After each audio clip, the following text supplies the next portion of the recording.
Believe it or not, only 15 games remain in this 2019 Cape Cod Baseball League season. However, tonight is the first game Bourne will play at Red Wilson Field. Hello, everybody. Jordan Palacio alongside Sam Wiederhaft for the Braves against the Red Sox today on July 16th of 2019. Happy Tuesday to everybody watching at home. And Sam, the Braves take on the Red Sox tonight and have won 2 games. And offensively, these past 2 games have all been because of Kyle Hess. Kyle Hess has really turned it on after only 1 RBI in his first 16 games. He now has 4 in his past 2. He got that 2-run home run against Harwich, which was the only offense the Braves needed, and then had a 2-run single last game, which was 2 out of the 3 runs the Braves ended up getting against Katuitt last night. So Kyle Hess has found something offensively that has allowed him to have success, and it's really been good to watch, and he finds himself in the lineup again today. And YD right now fighting for a first place spot in the playoffs that, again, are only 15 games away. They're currently sitting in second behind Chatham. What do the Bravos have to do tonight to take game 1 of a home-and-home series against the Red Sox? Well, they have to score runs, and this YD team, pitching-wise, is not the best. They allow about 5 runs a game, and if the Braves can score runs, we know how good they are when they score over 3 runs. They're 10-5. So if the Braves can do that, get runners or get base runners coming home to score, they can be victorious. Their pitching has been solid their past 2 games, and if they can do that, hold down this tough YD offense who averages about over 5 runs a game. If they can hold that down and score runs, they'll win this game. Yeah, YD does love to score a lot of runs. They rank 3rd highest in the league for runs scored. The Braves will get to know the Red Sox real well over the next couple of days. When we come back, we have the first pitch of this game 1 of the home-and-home series between Bravos and the Red Sox. We'll be right back with the first pitch and starting lineups here on the Bourne Braves Baseball Network.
First pitch just moments away here from Red Wilson Field. The Braves getting ready to take on the Red Sox in a home-and-home series. The first one coming at YD. Here's the starting nine for the Bravos tonight. It's Cody Morissette leading off at shortstop, Xavier Warren at third, Cade Beloso on the 3 spot at first base, Jackson Greer cleaning things up behind the plate, Judge Fabian batting in the 5th spot in left field, Kyle Hess, who's been the RBI machine lately, DHing tonight, batting 6th, Jake McKenzie at second, Kyler Fedko in right, and Giovanni DiGiacomo out in center field. Rounds out the starting 9 for the 12-16 Bourne Braves, and tonight they're going up against Jack Leftwich from YD. Yeah, Leftwich, a right-handed pitcher, rising sophomore from the University of Florida. Judd Fabian's teammate over there in Gainesville.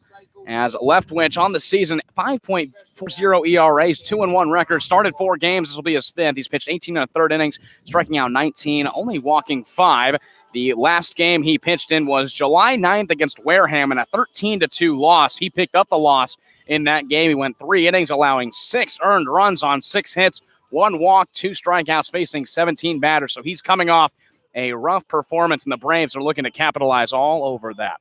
Defensively for the YD Red Sox, sitting at 17-11-2. Defensively, it's Noah Cardenas behind the plate. At first base, Tate Samuelson.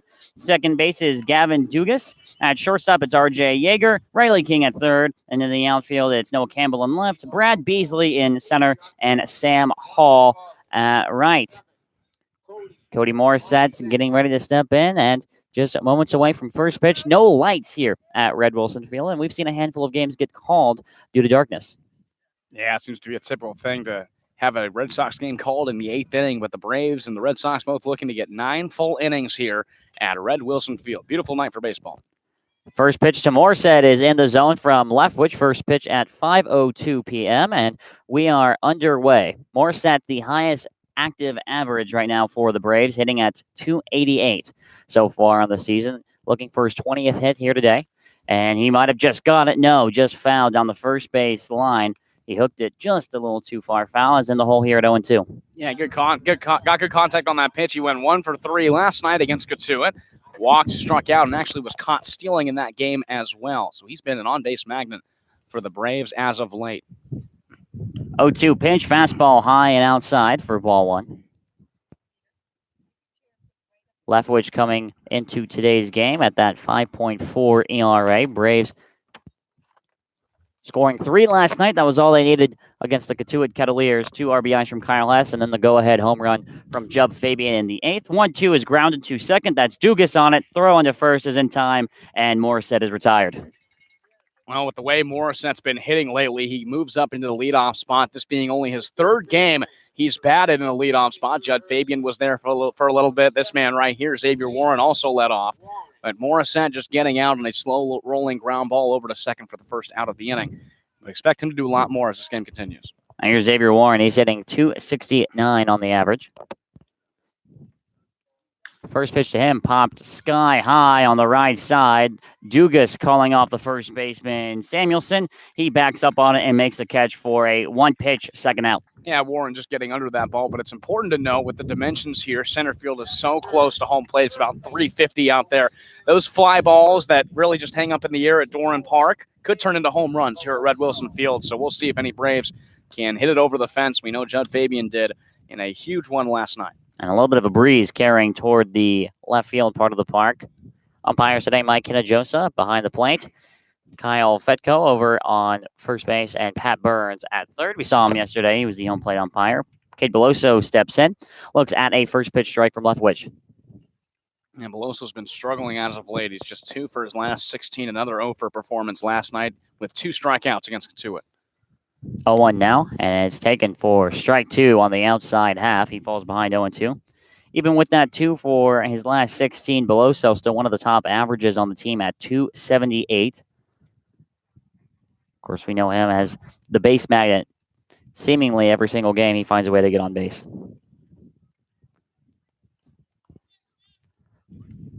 Leftwich working from the windup steps and fires the 0-2. Grounded over to second base. That's right into the shift. Dugas has got it, and he retires all three Braves in the top of the first inning. 2 groundouts and a pop-up, all to Gavin Dugas at second base. The Braves go 1-2-3, and when we come back, Harry Rakowski, the ace, will be on the mound for the Bravos. And you're watching us here on the Bourne Braves Baseball Network.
Bottom of the first inning here between the Red Sox and the Braves. Let's go over the starting 9 for YD. Sam Hall leads off in right. Brad Beasley follows in center. Tate Samuelson playing third, both on the scorecard and in the field at first base. Noah Campbell, an all-star out in left field. Riley King, an all-star starter at third base.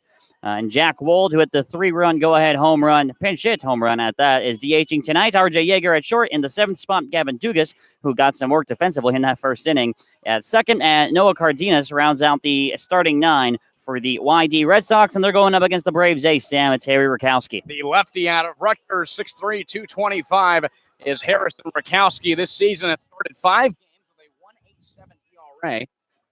A 2-2 record at that, pitching 24 innings, allowing 23 hits, 6 runs, 5 of them earned, striking out 15 and walking 4. His last game was a win against 5 innings, allowing 5 hits, 1 earned run, strikeouts, and no walks. And defensively for the Braves, it's Jackson Greer behind the plate, Cade Beloso at first, Jake McKenzie at second, Cody Morissette at short, Xavier Warren at third, Judd Fabian in left, Giovanni DiGiacomo in center, and Kyler Fedko out in right field. Sam Hall stepping in now for the YD Red Sox, and he fouls his first pitch off straight back to the screen for an early strike 1. Rakowski's looking to capitalize on his last start against Katuitt. We've seen a lot of good things from Harrison Rakowski, a 2-2 record on the year, but he's been a consistent Braves ace throughout this whole season. 0-1 to Hall is in the zone right at the knees for strike 2. Hall on the year just batting 150 for YD out of Clemson University. Saw a little bit of playing time in that game yesterday against Harwich. He walked in his only at bat. 0-2, broken bat floater into center field. Giacomo in pursuit. He'll let it drop right in front of him. And the first batter is the first hit tonight for the YD Red Sox. No choice for the center, just had to let it fall. Right in front of him, a broken bat single off the bat of Sam Hall. He gets on as a leadoff hitter against Harrison Rakowski. Here's Brad Beasley stepping in now for YD. Rakowski already being forced to work out of the stretch. Beasley on the year batting .243, 1 for 4 with a run scored in that game last night against Harwich. That 5-4 win against the Mariners. First pitch to Beasley. Grounded up the middle, just past second base, and it's into center field. Everybody moves up 90 feet, and it's back-to-back singles now for the Red Sox.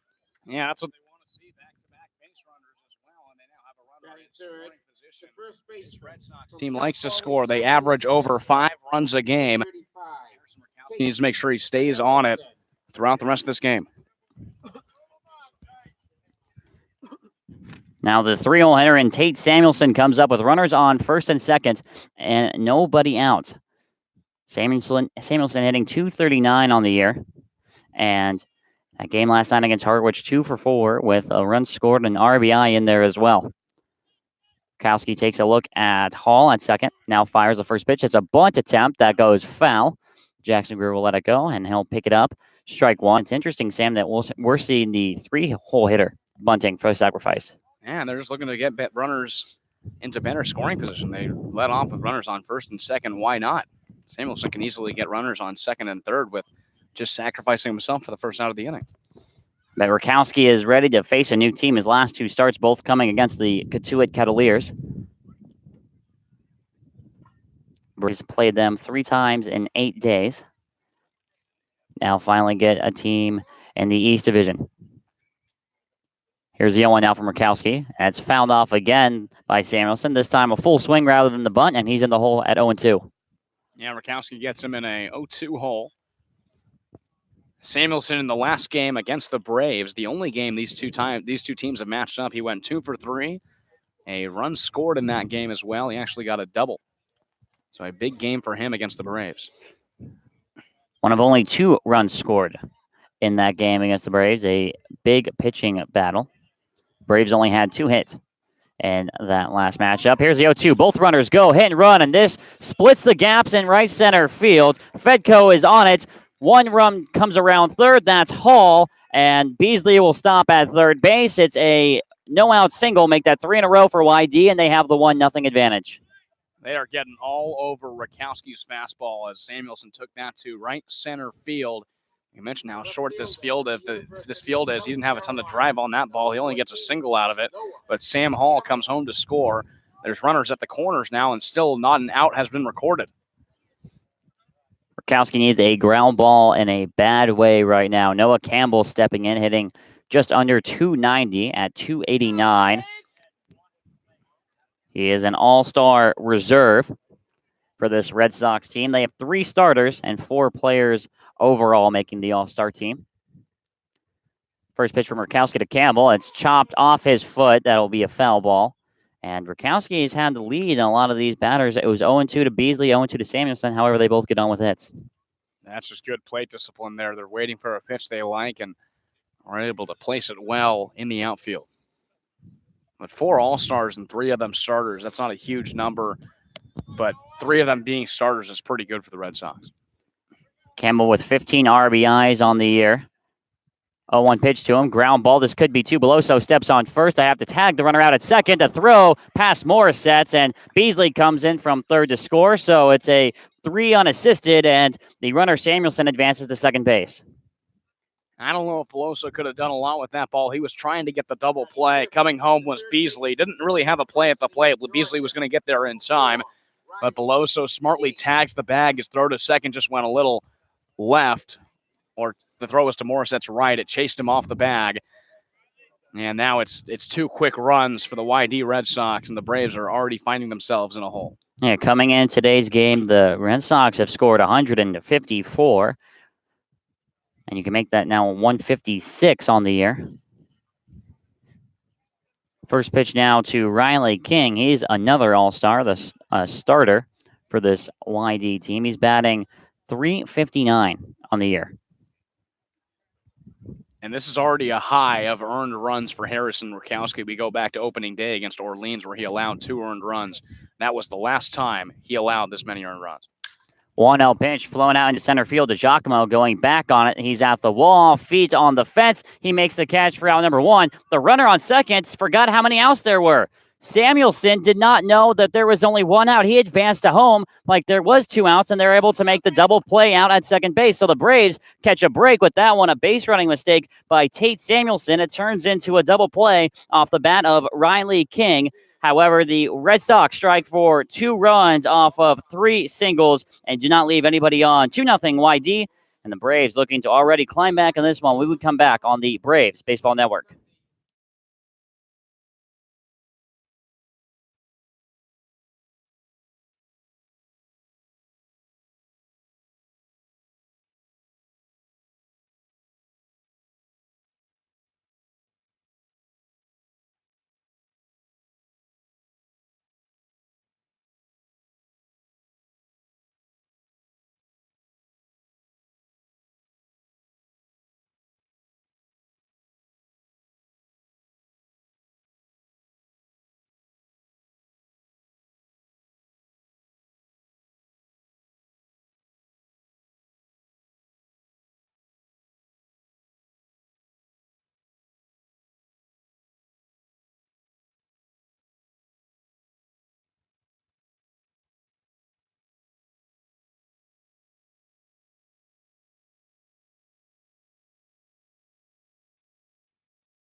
Braves already chasing 2 runs here in this top of the second inning. They were retired 1, 2, 3.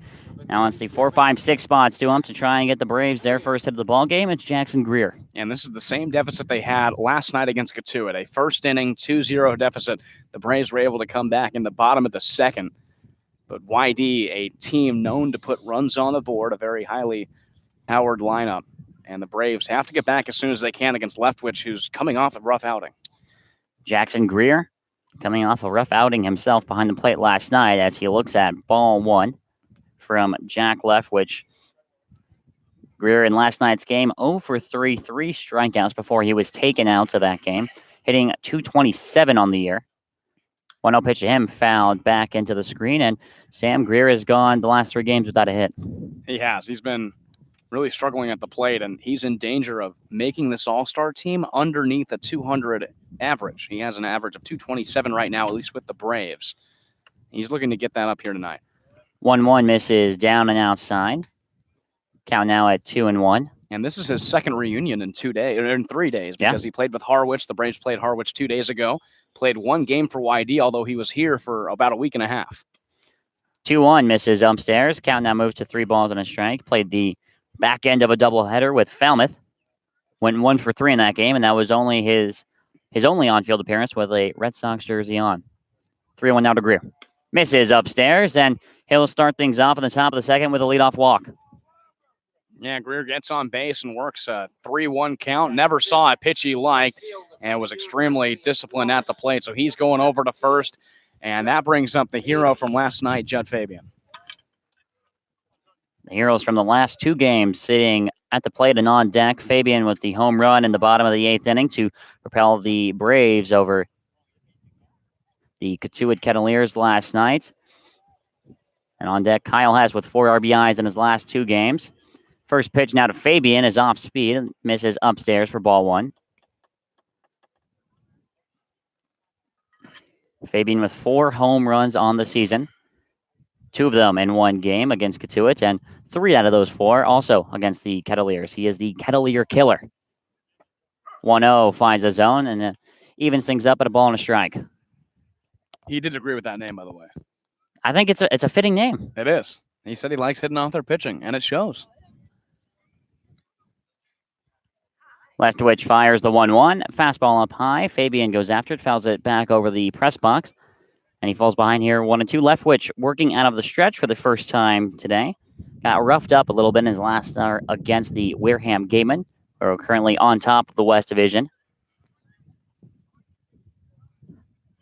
Leftwich comes set. Hands meet just by the chin. Here's the 1-2. And it hits Fabian right off the left arm. That might leave a bruise, but without a hit, the Braves have runners on first and second. Well, this is exactly how the YD Red Sox led off their first inning with 2 runners on base, and Sam Hall and Brad Beasley. Now, they both got singles, but the Braves doing what they can. Greer gets on with a walk. Fabian, a 1-2 pitch actually hits him, and the one flaw with Judd Fabian this year has been his strikeouts. He struck out 20 times, a high number for a player that hasn't been here all year.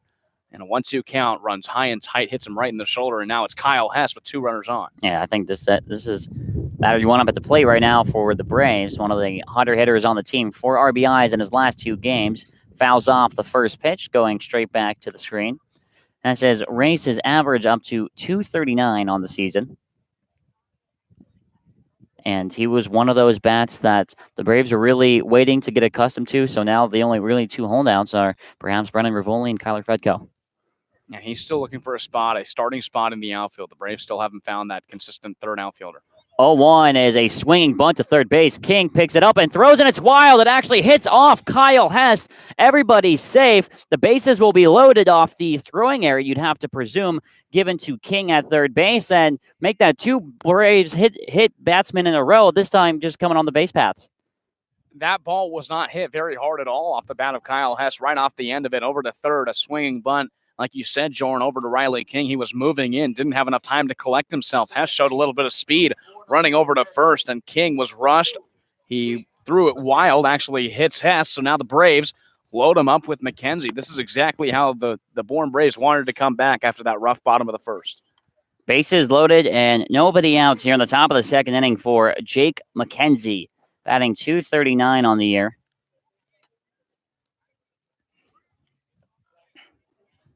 It's Greer on third, Fabian on second, and Kyle Hess on first.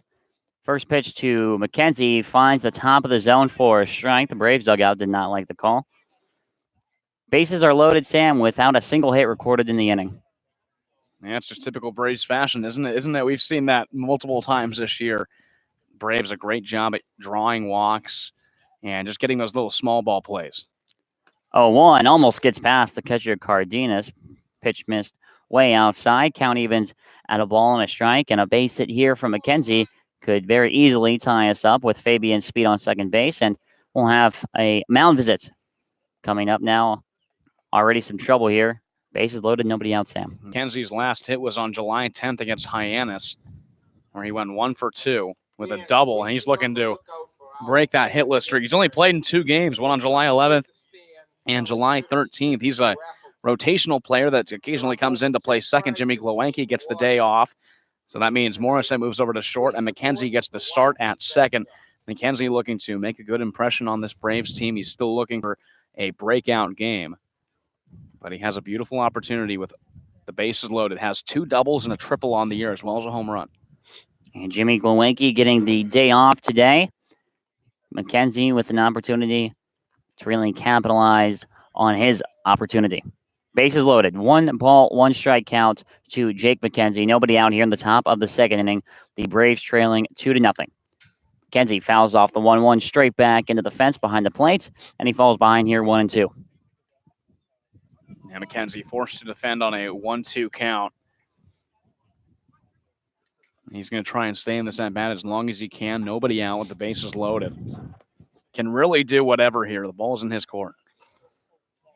Have to be wary of a double play here as well. 1-2 count, very much so a ground ball count. 1-2 breaking ball that misses way outside.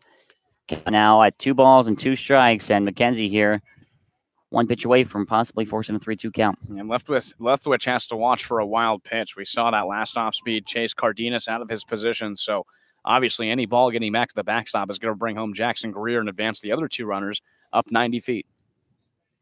Leftwich comes set, kicks and fires the 2-2, and misses upstairs, and it's exactly what we said, Sam. Now a full count here to Jake McKenzie with the bases juiced. And McKenzie, those 2 pitches weren't really close, so a good job of him to lay off. It was a 1-2 count and now falls to a 3-ball and 2 strike count. He's going to see the best pitch that Leftwich has with the bases loaded and nobody out. Braves chasing 2 runs here in the top of the second inning. A great opportunity to at least match that. Here's the payoff pitch. It's popped up out of play, landing just behind the press box. Count now remaining at 3-2. McKenzie on the season has struck out 16 times.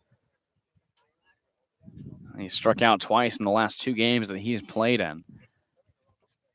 He's walked 9, so he's looking to get the best pitch here. Payoff pitch here from Leftwich, and he sends McKenzie down swinging. He got him on the high fastball, and Leftwich 1 step closer to getting out of the inning with the strikeout to McKenzie. Well, that pitch seems to be the common best pitch for a lot of pitchers in the Cape Cod Baseball League, and Leftwich reigns true. A high fastball that gets McKenzie. He was way late on that pitch, and that's a big first down because now a double play ends the inning. Here's Kyler Fedko now, batting 159 this season for the Braves. 2 RBIs. First pitch is way over the head of Cardenas, and Jackson Greer is going to come in standing up. The Braves will take that. Leftwich fired that pitch sky high, Sam, and the Braves on the board. Well, that was exactly, I said it earlier, Leftwich has to be wary of a wild pitch that gets back to the backstop, and he throws one way over the head of Cardenas, the catcher. That brings home Jackson Greer, and now it's runners on second and third, a 1-0 count to Fedko. Yeah, the double play opportunity now is out the window with Fabian and Hess both moving up 90 feet. The Braves score a run without recording a hit, and now have the go-ahead run sitting on second base. In just 15 games that Fedko has played and only has 2 RBIs, has a struggling average of 159. His brother, an all-star over at Harwich. A lot of competition between those two, and Fedko trying to pick things up on his side. Here's the 1-0 now to Fedko. Just misses outside on the off-speed, and he's got the advantage here, 2-0. An arm is already warming up for the Red Sox and their bullpen down the third base line.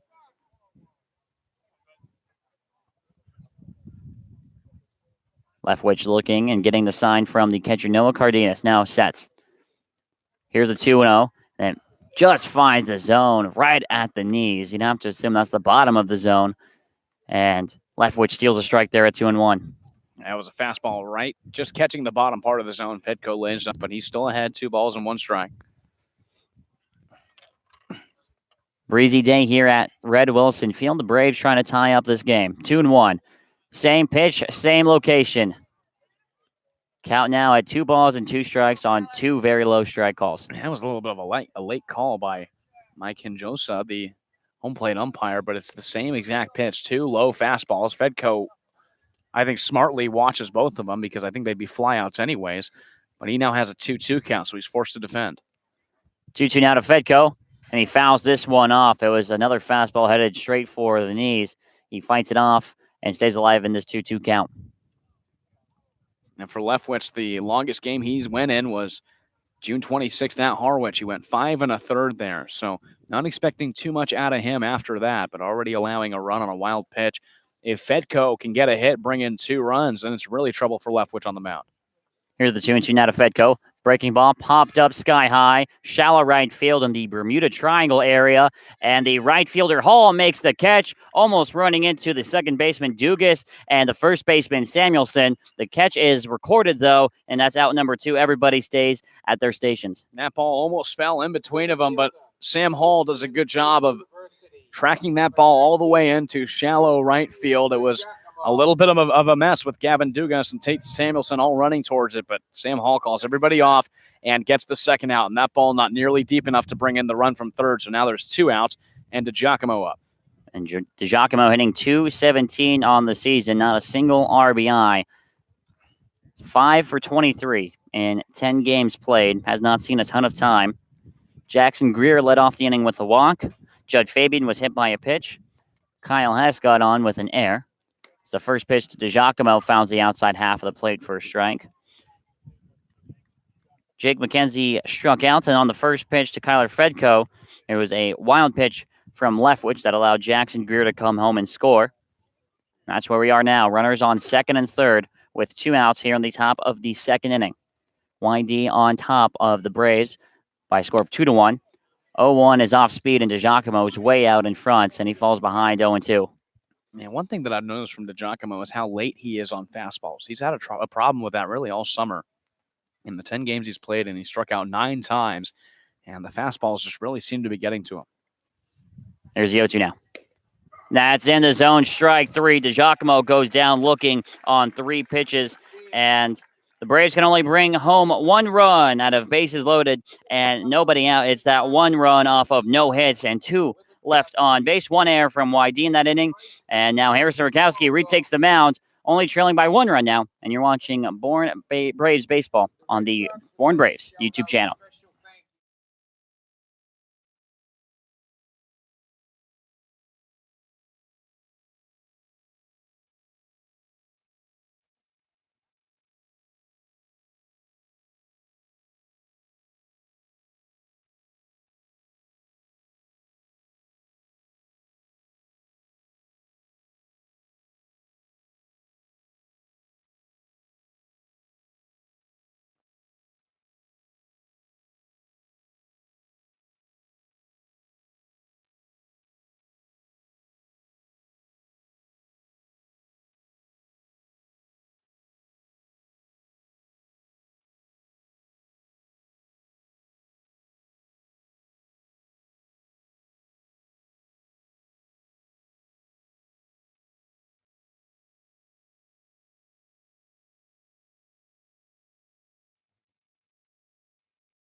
The Braves get 1 run back without registering a single hit in the top of the second inning. Now Harrison Rakowski goes against the 6, 7, 8 spots in the order. And leading off, it's the hero from last night, Jack Wold. Yeah, Wold coming up after a big game for him last night, a home run in the 8th inning for the YD Red Sox, getting a victory. 3 RBIs. It was a 3-run shot. First pitch to him is in the zone, right at the knees. Good pitch there from Rakowski. He's got the early advantage. An 0-1 count. Wold on the year hitting .247.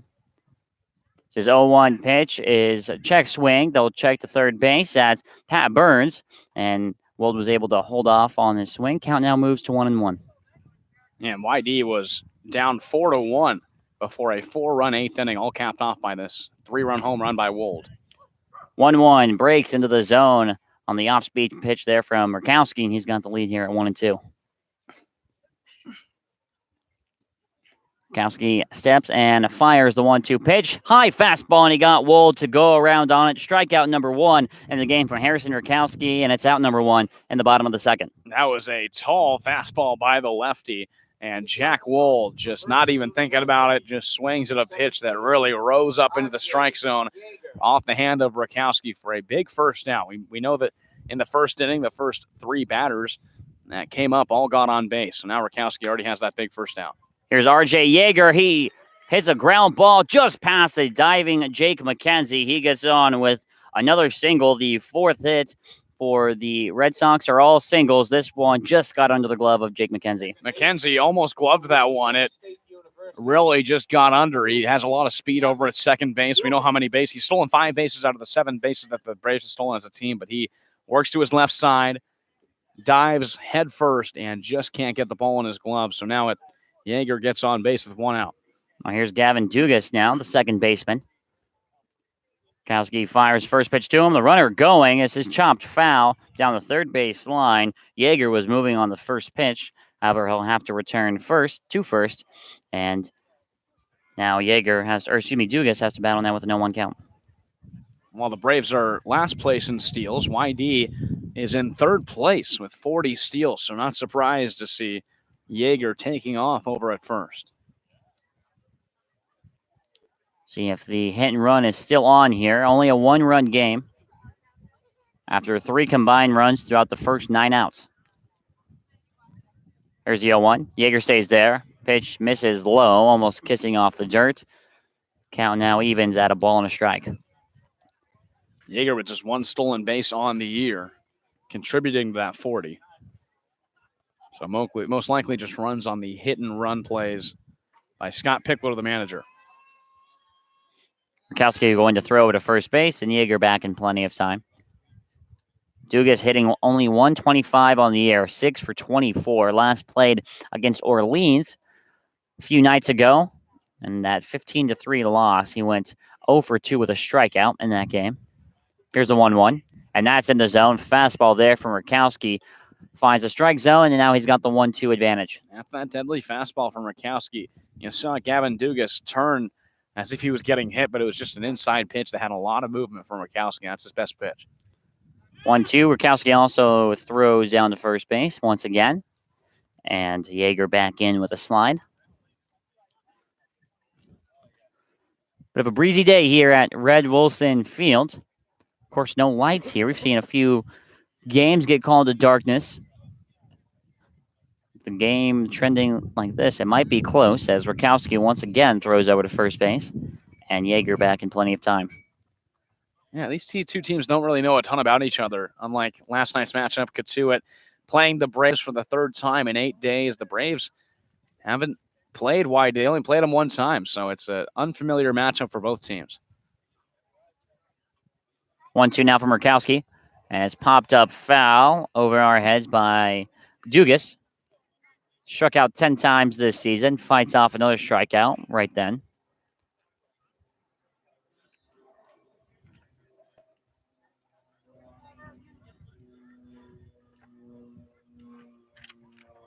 One ball, 2 strikes. The count to the second baseman, Gavin Dugas. 1 out here in the bottom of the second inning. Here's a pitch from Murkowski. Breaking ball that Dugas just fouls off. He'll see another. That original game between YD and the Braves all the way back on June 24th, about 3 weeks ago. 2-0 game that the combination of Chris Denholm and John Beller, 2 hits, the Bourne Braves. 1-2, grounded over to Warren at third. He makes the play. Throw to second in time. Throw on to first. Around the horn is in time. It's a 5-4-3 double play to get Murkowski out of the inning. Warren to McKenzie to Beloso at first. And that does us here in the home half of the second inning. No runs off one hit, nobody left on for the Red Sox and the Braves looking to draw even in this game here from Red Wilson Field. You're watching Braves baseball on the Bourne Braves Baseball Network.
Top of the third inning between the Braves and the Red Sox. Jordan Palacio here alongside Sam Wiederhaft. Braves scoring one in the top of the second. Now looking to draw even in this game against YD. Back to the top of the order, leading off Cody Morissette. And the Braves wanted a lot more than just one run in the top of the second inning. Had the bases loaded, nobody out. First pitch to Morissette, foul tipped back into the glove of Cardenas behind the plate for strike one. Morissette grounded out to Dugas over at second base for the first out of the game. The Braves still looking for their first hit of the ball game despite scoring that one run. 0-1 now to Morissette, off speed, and it's in the zone for strike two. Morissette did not like the call. Now he has to battle from the hole here at 0-2. And Leftwich is a pretty hittable pitcher. He's missed on location a couple times, and the Braves, I think the second time through the lineup now, could have a little bit more success hitting-wise than the first time. 0-2 to Morissette, fouled off over the dugout on the third base side, YD's dugout, and he'll see another pitch at 0-2.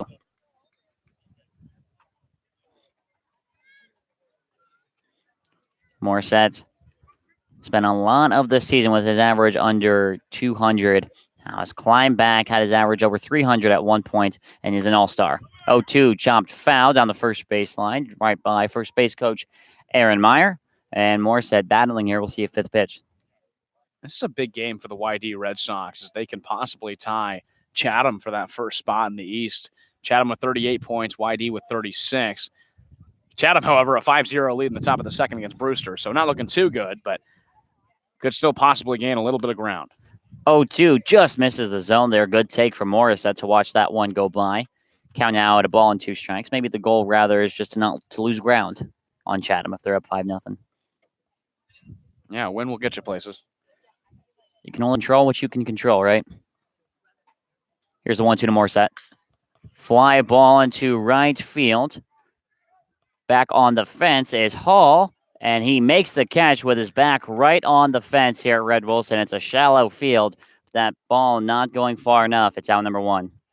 Yeah, and I think that's the deepest part of the ballpark, too. If that was the center field, that might have gotten over. But right center, the field kind of bows out, and Sam Hall was able to catch that in front of the fence on Cody Morissette, and that's just shows you how short this field really is. At Doran Park, that's just an easy routine fly out to right field, but Sam Hall has to back up, have his back on the fence, and make that play. Here's Xavier Warren now. First pitch to him misses. No, it's called strike on the outside half of the plate. It looked a little outside from here. Warren batting from the left side against the righty Leftwich. Popped up to Dugas his first time. 0-1 right at the knees, and that's called a strike. And Leftwich has not needed a long time to find home plate umpires Mike Hinojosa's strike zone. No, he's definitely calling the pitches low and a little bit outside, more outside than normal is kind of where it is, and Leftwich has adjusted particularly well. 0-2, almost a call and strike three. You have to imagine that one missed outside. Ball and 2 strikes now to the everyday third baseman, Xavier Warren. Yeah, third baseman had also played first, catcher, shortstop as well at Central Michigan. 1-2 in the dirt, and Warren works the count even at 2 balls and 2 strikes. Warren, in the early parts of the season, one of the more streaky hitters on this Braves team. We've seen him go for 5-game hit streaks and 5-game hitless streaks as well. 2-2, fouled straight back into the screen. He fought off a tough off-speed pitch there from Leftwich, and I'll see another pitch at 2-2. And Warren's a battler. He'll stay in at bats for as long as he needs to. Fouls off a ton of pitches until he gets the right one. But the Braves still looking for their first hit. Here's the 2-2. Fastball misses up high. Warren does a good job not to chase after it. Now the count fills up at 3-2. Braves still looking for their first hit of the ball game here with 1 out in the top of the 3rd inning. Here's a payoff from Leftwich. Chomped right back to second base. That'll be Dugas on it. He can't make the play. Ball skips right under the glove. And it'll be interesting to see how they score. It would have been a tough play for Dugas even if he made it correctly. It's ruled a hit, and the Braves on the board with an infield single. Well, Xavier Warren shows off the speed on that trot to first. Dugas moving in on it, and the ball just hit the top part of his glove and got under when he was trying to charge in on the grass. So Xavier Warren gets on with an infield single, 1 out, an impressive showing of speed, which really put the pressure on second baseman Gavin Dugas. Now the tying run sits at first base. Here, Cade Beloso grounded out to Dugas back in that first inning. He's got a lot of work over there at second base. First pitch to Beloso. That misses down and inside for ball 1. Braves currently sitting in 4th place in the West Division at 24 points, 12-16 record. 5 points away from Falmouth in 3rd. That's only 2.5 games. The 1-0 now to Beloso, off speed and in the zone right at the knees.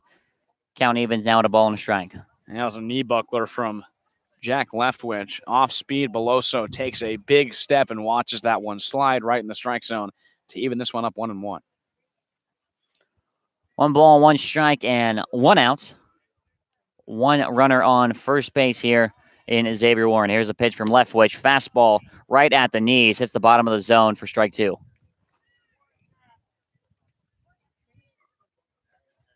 It's hard to believe for Beloso and how dominant he was when he first got into this league for the Braves, got on base in 13 straight games, only 2 RBIs on the year. One of them from a solo against Hyannis. Leftwich takes a throw back to first base. Warren's back in with the slide. Now, a tiny bit of a shift being played here against Beloso. Yeager, the shortstop, playing just behind second base, and Riley King, the third baseman, playing more at shortstop. Beloso takes this pitch the other way. However, it's slicing foul, and that's where it will land over by the YD bullpen, and he'll see another pitch here at 1-2. That was a hard hit ball for Beloso, just falling a little too far foul. Sliced at the wrong point in time and hit out in foul territory. But Beloso a little late on that pitch, looking to straighten things out here with a 1-2 count. Braves just trailing by a single run here in the top of the 3rd inning. Wind blowing out toward the left field foul pole. Here's the 1-2 to Beloso.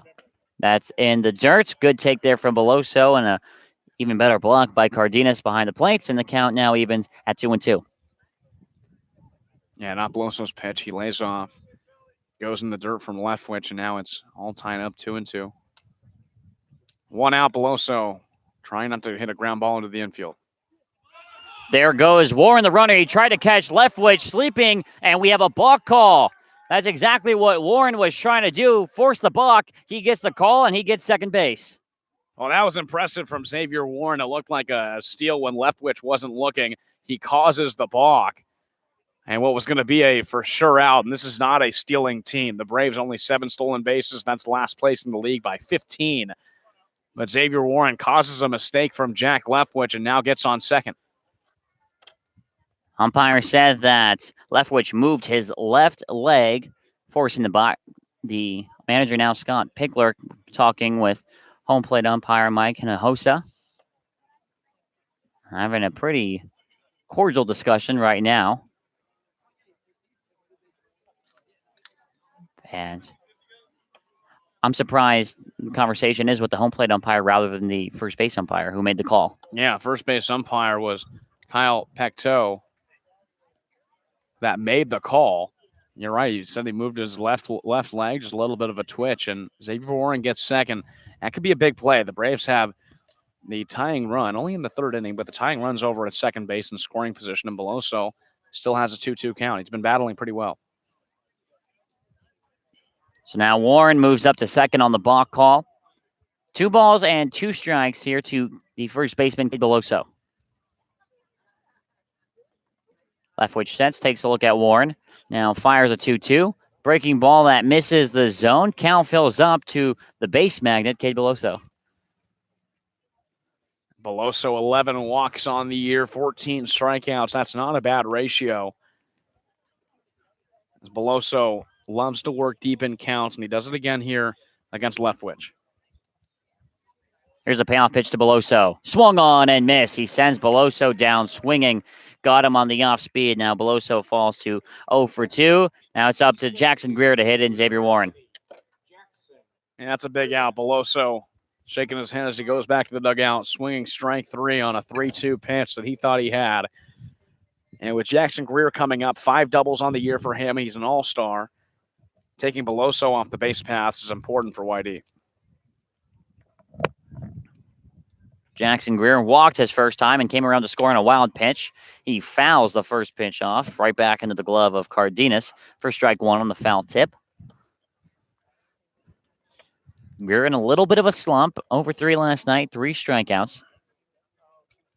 Can turn that all around with a base hit here with 2 outs in the top of the third inning. 0-1 misses down and outside, almost in the other's batter's box. Count now at a ball and a strike.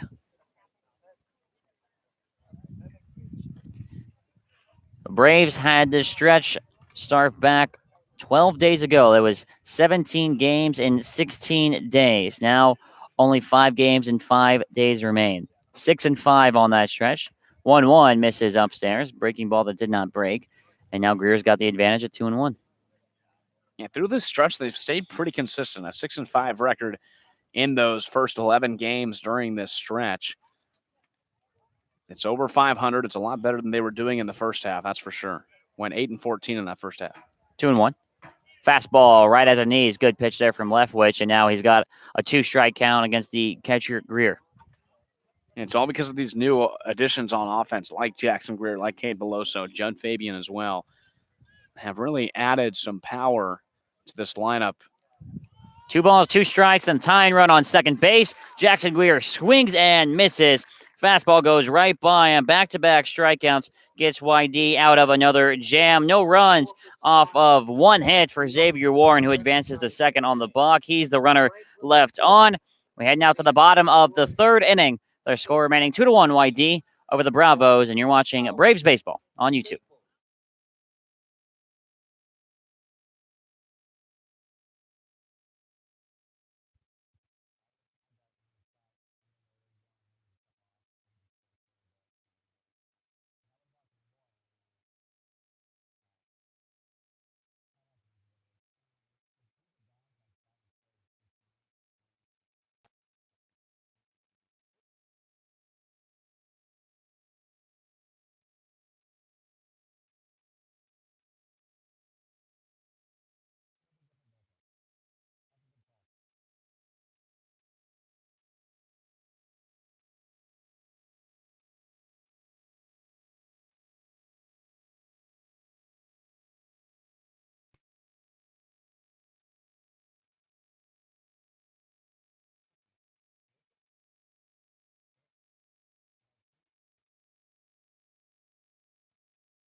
Bottom of the third inning now. 9-1, two spots due up for the YD Red Sox with the 2-1 lead over the Braves. Harrison Rakowski working a 1-2-3 inning back in the bottom of the second thanks to a 5-4-3 double play. Noah Cardenas getting his first at-bat of tonight's game. First pitch from Rakowski is chopped right in front of the plate. Jackson Greer picks it up, throwing to first base, almost hit off of Cardenas. It's off the glove of Beloso, and we'll have time called. And we're going to have the runner be called out. They're going to say he was out of the baseline. He actually got in Beloso's way, so Noah Cardenas will be called out for interference, and that's 2 calls coming from the first base umpire. 1 out now in the inning. Well, that's a tough call, and Pickler's going to go over and talk with Kyle Fecto about that call. It was close. The throw from Jackson Greer over to Cade Beloso just hit off the glove. But I think Pickler's going to come over and argue and say that Cardenas had basically the right-of-way to the bag. And really there was no obstruction, but Beloso, Cardenas was right in front of Beloso, and they're going to call him out in an interference. Yeah, runner's interference. So first baseman Kyle Fetko saying that basically he just got out of the runner's box. He was not in the line, and the conversation between Pickler and the umpire now still going on. Tough to see from our angle for sure, but that's a gutsy call to make. That's not one you see every single day. No, it's not. And that was a bang-bang play over at first. He would have been going to second. It was a wild throw from Jackson Greer that hit off of Beloso's glove. It skipped over into right field. He would have had second easily, which could knock out an easy run for the Red Sox as well. That's why Pickler's arguing so hard on this. But he now retreats back to his position on the third base line, and that you don't really see that called too often. Like you said, Jordan, that was a tough call. And I wouldn't necessarily say retreats. I think he's more guided back to his third base box by home plate umpire Mike Hinojosa. 1 out nonetheless for the Braves on a runner's interference call. So that will take care of Cardenas. Now here comes Sam Hall, who singled and scored the first run of the game.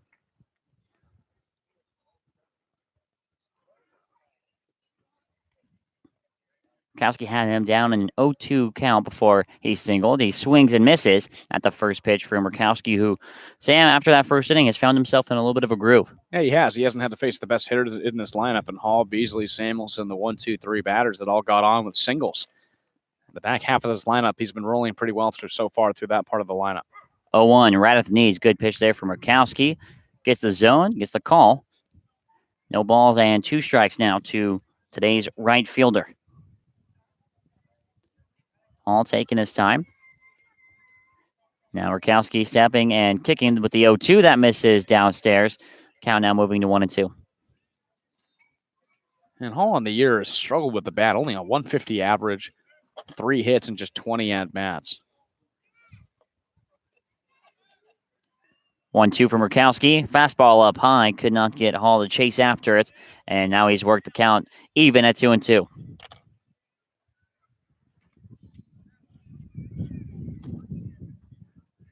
Rakowski retiring the last 2 batters. Now here's a 2-2 lined into center field. DiGiacomo in pursuit. And just like his first at-bat, he has to watch this one fall right before him. 2 singles for Sam Hall. And it's a 1-out base running now for YD. Yep, that was the same thing right in front of DiGiacomo. It was not attainable. It fell right just in front of him. DiGiacomo has to play it on a bounce, and Sam Hall gets on. 2 easy singles for him the last time he came around to score.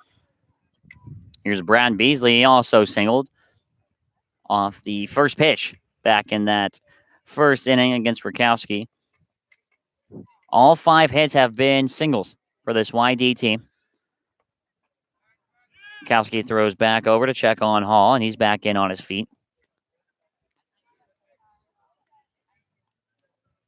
Well, singles is all you need. If you can get on base and are able to bring your base runners home, that's really all you need. You don't need a ton of power. And with Austin Wells, second place in home runs this year out of the lineup. As the first pitch to Beasley flown out to Kyler Fedko in right field. He makes the catch for a quick out number 1. Now Rakowski only ground ball from getting out of here. Yeah, with Wells not in the lineup, his power has been taken out, and YD has to kind of make up for that. Austin Wells has 7 of their team's 20 home runs on the year. So by getting singles, bringing base runners in. That's really all you need. Yeah, almost half of the team's home runs coming from the catcher Austin Wells out of U of A, University of Arizona. 2 outs now. First pitch to Tate Samuelson. Swung on and missed for strike one. Samuelson, an RBI single in that first inning, scoring Sam Hall. Hit it out to the gap in right center field. Fedko was able to cut it off before it hit the wall, limiting him to a single. 0-1 just misses the zone. You'd have to assume that missed low. Braves dugout didn't like it, but the count now at 1-1. Yeah, Rakowski's been pounding that bottom part of the zone, right exactly where Mike Hinjosa was calling it earlier. He just doesn't get the call on that fastball. 1-1 to Samuelson, grounded to third. Xavier Warren on a slide. He's got it. Throw to second base, and they get the out the short way. 5-4 in the book. A fielder's choice for Samuelson, and that'll do it here in the first third of the inning. It's no runs off of one hit, and nobody left on for the YD Red Sox. We'll take a quick break, and then it's the top of the fourth inning when we come back here on the Bourne Braves YouTube channel.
Top of the fourth inning as we move through the middle parts of this ball game. Judge Fabian stepping in. Has not registered an at-bat technically yet. He was hit by a pitch in that second inning. The Braves loaded up the bases and scored their one run of the game. Leftwich still working on the mound. Fires the first pitch into Fabian. Slow off speed. Misses the zone high for ball one. And he got hit on a 1-2 count. The off speed that just ran high and tight on him and hit him right in the shoulder. 1-0. Another off speed. This one's in the dirt, and Fabian's got the 2-0 lead. Braves looking for their sixth win of the season on the road to bring them up to 6-9. Looking for their third win of the year. Our third win in a row, I should say, as the 2-0 has popped up on foul territory. Samuelson is able to make the catch in front of the Braves dugout for a pretty quiet out number one. Fabian typically has a lot of pop off the bat. We just came out of a big slump. His home run last night in the eighth inning. He's hoping broke him out of that, but that time just got under it over on the first base side. Pretty easy play for Samuelson just in front of the Braves dugout, and Fabian is retired for the first out. And here's Kyle Hess now. Reached on an air. Back in the second. First pitch to him. That bounces before the plate for ball one. He reached on an air, but he paid the price for it. The throw from the third baseman, Riley King, actually hitting him, running down the baseline. Here's the 1-0. That just misses the zone. I think perhaps maybe outside. 2-0 now. Leftwich steps on the rubber and fires the 2-0. Grounded to first base. It stays fair. Samuelson's got it. He'll step on first himself for out number two. Those are two quick outs to Samuelson at first. One fly out and one ground out, right? Hugging the first base line. Samuelson just had to move in a little bit, run over and tag the first base bag for the second out of the inning. The Braves aren't getting a ton of drive. Just one hit, and it was an infield single. They're looking to put a ball in the gap here. Here's Jake McKenzie now. First pitch to him. Lined right to third base, but it's caught by Riley King. They call it the hot corner for a reason, and King robs extra bases from Jake McKenzie. That would have been screamed down the left field line. However, instead it's out number 3. No runs, no hits, nobody left on. 1-2-3 inning from the Braves. Now Harrison Rakowski retakes the mound to try and keep this deficit at 1. You're watching Braves Baseball on the Bourne Braves YouTube channel.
Four, five, six spots due up now for the YD Red Sox. They've been held scoreless since the 2-run first inning off of 3 singles in a row.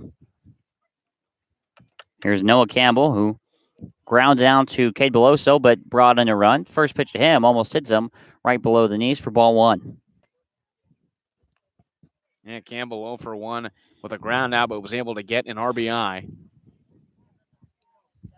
1-0 swung on and missed. Good pitch from Rakowski on the off speed. Had Campbell way out in front.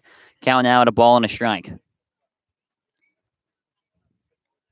It's been a contact-heavy game for the Red Sox so far today, as the 1-1 from Rakowski is bounced in the dirt. 2-1 now. Braves pitching staff in the last 3 games have had 10 strikeouts or more, and so far in today's game, Rakowski only with 1. That was against Jack Wold. And 14 in the game last night. Here's the 2-1. Line drive that will get down for a base hit into right field. Fedko has got it. Throws to the relay man, McKenzie, and it's a leadoff single now for Campbell and the Red Sox. And you mentioned just 1 strikeout by Harrison Rakowski. It's because YD has been able to get a lot of hits just like that. Those little one-hoppers, line drives out to the outfield. That's now their 6th single of the game. And when a team is hitting like that, it's really hard to cool them down. Rakowski's had some help from the field. 1 double play so far, a couple nice plays in the field, but it's really just been a lot of those slap hits by the Red Sox. It's really tough to defend, and Harrison Rakowski, only 1 strikeout on a team that's putting really good contact on the ball. There's Riley King now. First pitch to him, up high for ball 1. King just robbed Jake McKenzie of extra bases, catching his screamer over at third base. King himself 0 for 1 in today's game. He flew out to center back in the first inning. Actually, it's the first half of a double play that ended that inning. Here's a 1-0. Swung on and missed. Good pitch from Rakowski, and the count even is now at a ball and a strike. We've seen a lot of weird things so far in today's game. It's been a weird game. We saw a runner on base forget how many outs there are. We've seen a runner interference and a balk call. Here's the 1-1. Ground ball up the middle. Rakowski gloves it. Throw to second to Jake McKenzie in time. Throw on to first in time as well. It's another double play. Make that the second of the game, and it's a 1-4-3 double play for the Braves. Well, Rakowski has gotten help from the field. That time he does it himself. A hard hit ground ball right back to Harrison Rakowski on the mound. He gloves it while stretching out his body, is able to get it in the glove, toss it back to second, and the throw to first was in time too. And that's the way you take care of a leadoff single, is by getting 2 outs the very next batter. First pitch now to Jack Wold is in the dirt for ball 1. Actually make that the 3rd double play of the game. 2nd grounded into a double play. The first one, of course, coming off that fly ball from Campbell. Wold, of course, the hero from yesterday's game, as the 1-0 is swung on and a pitch in the dirt. Count now at a ball and a strike. Hit a 3-run pinch hit home run. The game against Harwich last night, propelling them with a 5-4 lead, with that which they were able to hang on to. 1-1 pitch swung on and missed. Count now at 1-2, and Wold in danger of striking out for the second time. Yeah, had a big one last night. You mentioned the pincher hit, 3-run homer in the 8th. That pushed YD ahead, but struggling in this one. 1-2 pitch, is strikeouts number 2 for Harrison Rakowski. It's another 1-2-3 inning thanks to the double play turned by the likes of Rakowski, McKenzie, and Beloso. No runs off of one hit, nobody left on. The Braves looking for some offense as we head into the top of the 5th inning on the Bourne Braves YouTube channel.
The first half of a home and home between the Braves and the Red Sox now here in the top of the 5th inning with YD up 2-1 over the Braves, only with 1 hit throughout the first 4 complete innings. Make that 3 combined in their 1.5 games against the Red Sox. Kyler Fedko leads us off here on the top of the 5th.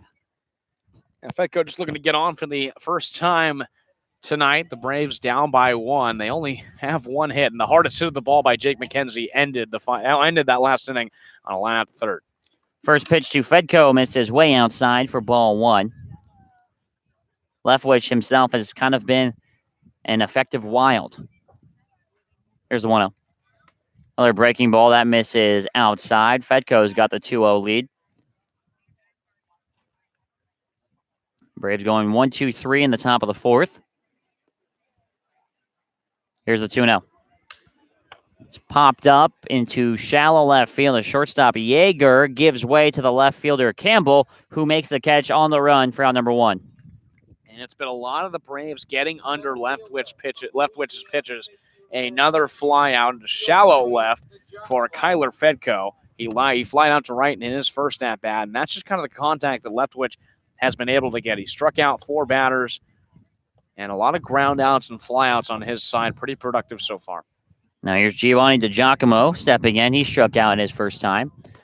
First pitch to him is breaking ball that is low but swung on and missed. DiGiacomo struck out on 3 pitches back in the 2nd inning. He ended that inning. 0-1 to him. Another swing and a miss. More or less the same exact pitch, and now he's in the hole here at 0-2. And just looking at his swing, DiGiacomo has a smooth, just straightforward swing. The problem is he hasn't been able to get contact on too many pitches this year. 0-2 now. He thought about going after that same pitch he's seen 3 times in a row. However, he lays off. 1-2 now. Braves need a base runner here. Here's a 1-2 now from Leftwich. Line drive up the middle. It's a base hit for Giovanni DiGiacomo. Hardest hit ball of the game into center field, and the Braves have their tying run on first base. That was exactly what he's looking for. He puts that swing into use on a 1-2 pitch, takes it right up the middle to right center field, and gets on with a 1-out single. DiGiacomo gets a hit in this game. He moves to 1 for 2. Now it's back to the top of the order here for Cody Morissette, looking for his first hit tonight.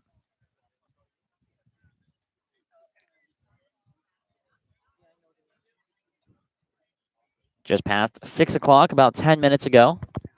Sun setting at around 8 p.m. as first pitch to Morset misses high for ball one. The reason I bring that up, Sam, of course, no lights here at Red Wilson. Yeah, that's right. Red Wilson Field has no lights. Brewster's Field has no lights. Who am I forgetting? There's one more. Katuitt. Yep. Katuitt has no lights. Mole That's right. Park. 1-0. It's Morset. It's in the zone on the off-speed for a strike. No lights at Lowell Park, but they do have a song. Hey, Katuitt. Yeah. We can sing it right now. I'll pass. Okay. I'll save that for another time, maybe. Okay. If you ever need it, I'm here. I appreciate it. Time run on first base is DiGiacomo. Here's the 1-1 to Morset. DiGiacomo running. There's a high fastball to throw to second base. Not in time. DiGiacomo robs second base and moves into scoring position. Bang, bang call over there by Pat Burns, but it goes the Braves' way. DiGiacomo steals second.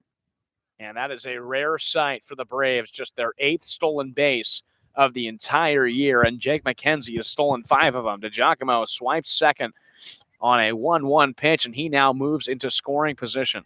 Harvey Shapiro getting a little more fancy on the base running calls and gets DiGiacomo into scoring position on second. No, Cardenas looking at the dugout waiting for a sign. He's got it now. 2-1 count to Cody Morset. Here's a pitch from Leftwich. Breaking ball that finds its way into the zone, and it evens up now at 2-2. Morrison, who was an RBI machine back in the middle stretch of this year, had 10 RBIs in 6 games at one point, is now looking to add on to that. Has 11 for the year. Now it has a 2-2 count with Giacomo at second. Here's a 2-2 from Leftwich. Line drive from Morset that is caught on a sliding catch by R.J. Yeager at short. It was not hit with a ton of power, and Yeager makes the catch sliding for round number 2. Yeah, it wasn't really a line drive, kind of blooped a little bit. It definitely had an arc, and that allowed R.J. Yeager enough time to move to his right and slide to make the play at short. So it's another pitch from Jack Leftwich that the Braves just can't get a ton of contact on, and Morissette is out on a little looper to short, I should say, to R.J. Yeager for the second out of the inning. Now here's Xavier Warren batting from the left side. It was the Braves' first hit of the game with an infield single to Dugas at second. Tying run is to Giacomo at second base. First pitch to Warren misses low for ball 1. And Warren, the last time the Braves played YD, only 2 hits for the Braves. Warren had both of them. Now, he already has that infield single in the 3rd inning. And just the single by Giacomo has been the only offense the Braves have been able to have with 2 hits. 1-0 misses downstairs for ball 2. 2-0 now to the Braves' third baseman. Mention it. The Braves 0-1 this year against the Red Sox. They'll play them 4 times. Second game is tonight. Third game tomorrow over at Bourne Park. And then we'll see him one more time before the season comes to an end. We get nearer and nearer to the end of the year. 2-0 breaking ball that finds the zone. Warren looks at his first strike. 2-1 now. Wind blowing out a little toward left field. So if Warren can hit one opposite field, we know how shallow these fences are. He can put some drive into one. It can go far. And he'll get a little carry, absolutely. Here's a 2-1 to Warren. Swing and a miss. Warren not being able to adjust to the off speed there. And now deuce is wild. 2 balls, 2 strikes, 2 outs. And the tying run in this ball game standing on second base. Leftwich getting his sign from Noah Cardenas. He comes set, hands meet just under the chin. Here's the 2-2 pitch to Warren, and he pops it up foul down the left field line. That will fall to the ground by the bullpen, and we'll do it one more time at 2-2. It looked like Leftwich jammed him a little bit on an inside fastball that Warren had no choice but to swing at. He fouls off. He was late on a fastball over down the left field line, so he stays in the at-bat, but it's still 2-2, and Leftwich is going to give him all he has to try and get out of this inning with a strikeout. Giovanni DiGiacomo stands on second base. He singled and then swipes second. Here's the 2-2 to Warren. Grounded to first base. That's Samuelson. He's got it. He'll step on first himself, and that'll end the Braves' top of the 5th inning. For the Braves, it's no runs off 1 hit, 1 left on base. And now it's the bottom of the inning. We'll see the bottom 3 of the order. 7 8 9 due up for the Red Sox when we come back on the Bourne Braves YouTube channel.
University. 7 8 9 spots. Due up in the bottom of the 5th inning for the YD Red Sox. 2-1 lead over the Braves. They scored those 2 runs back in the bottom of the 1st inning. Here's a shortstop, R.J. Yeager, pops up his first pitch toward the first base dugout. It's out of play, and it's a strike 1 now for R.J. Yeager. And Rakowski, who enters his now 5th inning of work, is only throwing 2 strikeouts, both on Jack Wold. But ever since that first inning where he allowed 3 straight singles has been solid. 0-1 is grounded up to second base. That's Jake McKenzie. He's gone it, throwing to first in time for a quick out number 1. It's been a lot of that, just ground balls, double plays, fly outs on the Red Sox side. Not getting very good contact against Harrison Rakowski's pitches, but he's doing pretty well. 1 out in the bottom of the 5th inning. This could be Rakowski's final inning. And if it is, you'd like to see him get out of there before having to go through the top of the order again with Hall, Beasley, and Samuelson. First pitch to Gavin Dugas. Misses the zone for ball 1. Dugas grounded into an inning-ending double play back in the 2nd inning. 5-4-3. 1-0 is swung on and missed, and on his backswing, he hits the mask of Jackson Greer, his teammate for a week, and now the count evens at a ball and a strike. Yeah, we mentioned Greer just playing 1 game for the YD Red Sox after being released by Harwich. 1-1 now to Dugas, broken bat, and actually splits in half. It's grounded to short. Morissette has got it, throw to first in time for out number 2. That bat splitting, it looked like, into 3 pieces, Sam. One of them, the barrel half, ending up all the way back at the backstop. Yeah, that was a nasty split off the bat of Gavin Dugas. And still got pretty good contact on that pitch. It was a hard-hit ground ball over to short with Cody Morissette. Luckily, none of those pieces got in anybody's way, but we're on at Doran Park, which is weird. I know. We've seen broken bat. That is strange. We've seen a lot of them at Doran throughout the year. I think 5 in 1 game at one point. Here's Noah Cardenas now. First pitch to him is just low for ball 1. Cardenas is 0 for 1. He was called out due to runner's interference back in the 3rd inning.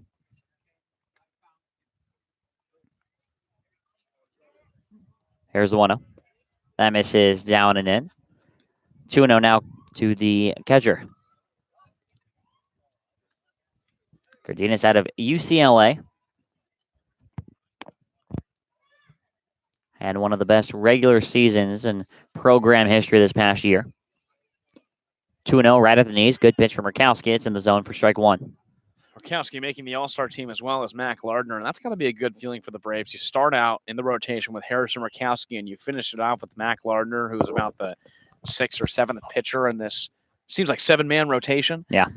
But those are 2 great bookends to end your week. 2-1 is chomped foul down the third baseline over by the spectators. Count evens at 2-2. And really, it's a great 4-5-1 rotation. You have Ryan Cusick, you go Mac Lardner, then back to the top with Harrison Rakowski, And, of course, Nick Dumkowski most likely will be pitching tomorrow. Yeah, he's been pretty solid his past 2 starts as well. Yeah, it's a solid 4 for the Braves. Here's a 2-2. Chopped foul once again down the third baseline. And he'll see another 2-2 pitch. Arm warming up right now for the Red Sox down on the third baseline. So that'll likely be the end of Leftwich's day. It's Chase Walter right now warming up. Here's the 2-2, though, to Cardenas. He barely gets a piece of that, fouls it off just in front of us, off the very tip of his bat. And he's battling here at 2-2. Cardenas, a dangerous player. You mentioned coming off a solid season at UCLA and now battling against Harrison Rakowski. 2-2 pitch to him, and I miss it down and in. He works the count full. Impressive at bat right now from the catcher out of Los Angeles. He's only batting .231 in the Cape League so far, just 6 for 26 in 14 games played. Payoff pitch now from Harrison Rakowski, and it misses in the same spot. Down and inside. Cardenas trailed in the count. He works it full. Now stands on first base with a 2-out walk. And that now forces Harrison Rakowski to face Sam Hall, the leadoff batter in this Red Sox lineup for now a third time. So a dangerous moment, allowing a 2-out walk. Cardenas gets on. Sam Hall, who's reached base twice on 2 singles, can come up here and extend this inning. Yeah, both singles falling in front of Giovanni DiGiacomo in center field.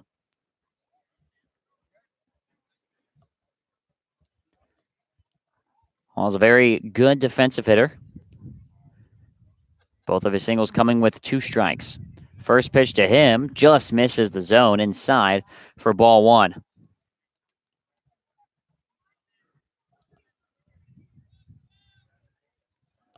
Cardenas, the catcher, stands on first base. Hall, today's right fielder, 2 for 2. His 1-0 pitch is in the zone. This one finds the right side of the plate. The count evens now at 1-1. Good pitch by Rakowski to hit that middle end part of the plate to make this a 1-ball, 1-strike count on Sam Hall, who's dangerous. 1-1 is grounded. Rakowski makes a behind-the-back catch. Are you kidding me? What a play from Harrison Rakowski, and it was about as nonchalant as you could do it. Everybody walking off the field with smiles on their faces. Wow, what a play from Rakowski, and that ends the inning. No runs off of no hits, 1 left on for the YD Red Sox. Head to the top of the 6th with the Braves with a little bit of momentum, only chasing 1 run. You're watching Braves baseball on the Bourne Braves YouTube channel.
Three, 4, 5 spots due up for the Braves, top of the 6th inning, and Jack Leftwich's day comes to an end. He goes 5 innings, giving up 2 hits, 1 run. It was earned, 1 walk, and 4 strikeouts now on the mound for the Red Sox. Sam, it's Chase Walter. And Walter, a big pitcher, 6'7" he stands out, rising junior from Western Carolina University. He's a righty, and on the season has only made one appearance on July 13th, 3 days ago at Orleans. In a 15-3 loss, he went just 1 1/3, allowed 5 runs, all of them earned on just 4 hits, 1 walk, and 3 strikeouts. So his ERA is unreasonably high at 33.75 in that one game he's appeared in. And he's obviously looking for a much smoother appearance here in the second time around. Yeah, definitely needs a bounce back. You would have to assume that 33.75, that ERA has to be tops in the wrong way in the league. Here's Cade Beloso. His first pitch from the new pitcher, Walter, skips all the way back to the fence. Not a good start for Walter up on the mound. Only walked one person in that appearance against Orleans. Wind starting to drift in now. Here's the 1-0. And that just misses the zone low as a fastball. Beloso now with the 2-0 lead. And this can be a little bit of a momentum change for the Braves. A new pitcher. They weren't able to get great contact off Leftwich. Just 2 hits. One was an infield single. 2-0 to Beloso. Misses outside. So Cade Beloso, now the first baseman, has a 3-0 lead. You have to imagine no matter where this pitch is, Beloso will be taking all the way. 3-0 bounces in the dirt. It's a 4-pitch walk for Cade Beloso. Tying runs on first base, and now here comes Jackson Greer. Yeah, make that his 12th walk on the season. Beloso walks yet again, and he leads it off as a runner on base. The tying run gets to first as we start to approach the later innings here. Already in the top of the 6th. Greer coming up, who's reached base on a hit by pitch and a strikeout. He's looking to turn his fortunes around. So what a better time to do it than getting all over this new pitcher for YD. The former Red Sox and Jackson Greer. His first pitch in the dirt, 5 straight balls in a row out of the hand of Chase Walters, 1-0 out of the catcher Greer.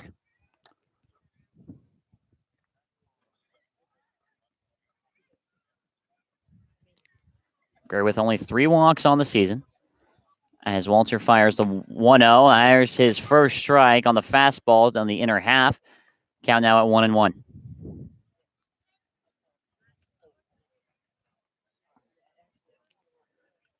Braves only chasing 1 run here in the top of the 6th inning, 2-1. The 1-1 pitch is fouled off by Greer, bounces straight back to the fence, and now Walter has the 1-2 lead. Greer, a player who's struggling with strikeouts right now, has 1 in this one. He had 3 in last night's game, 2 in the July 13th game against Katuitt. He's looking to turn that around. Looking for his first hits in the past 4 games. 1-2 bounces in the dirt. Cardenas keeps it in front. That ball hurt him, though. Looked like it got him perhaps on the thigh where there's no protection, no shin guards there. The count evens now at 2-2. Beloso not a ton of speed over on first base. The 2-2 now from Walters. Off speed and grounded foul. Would have been ball 3, but Greer battles hard, and we'll see another pitch at 2-2.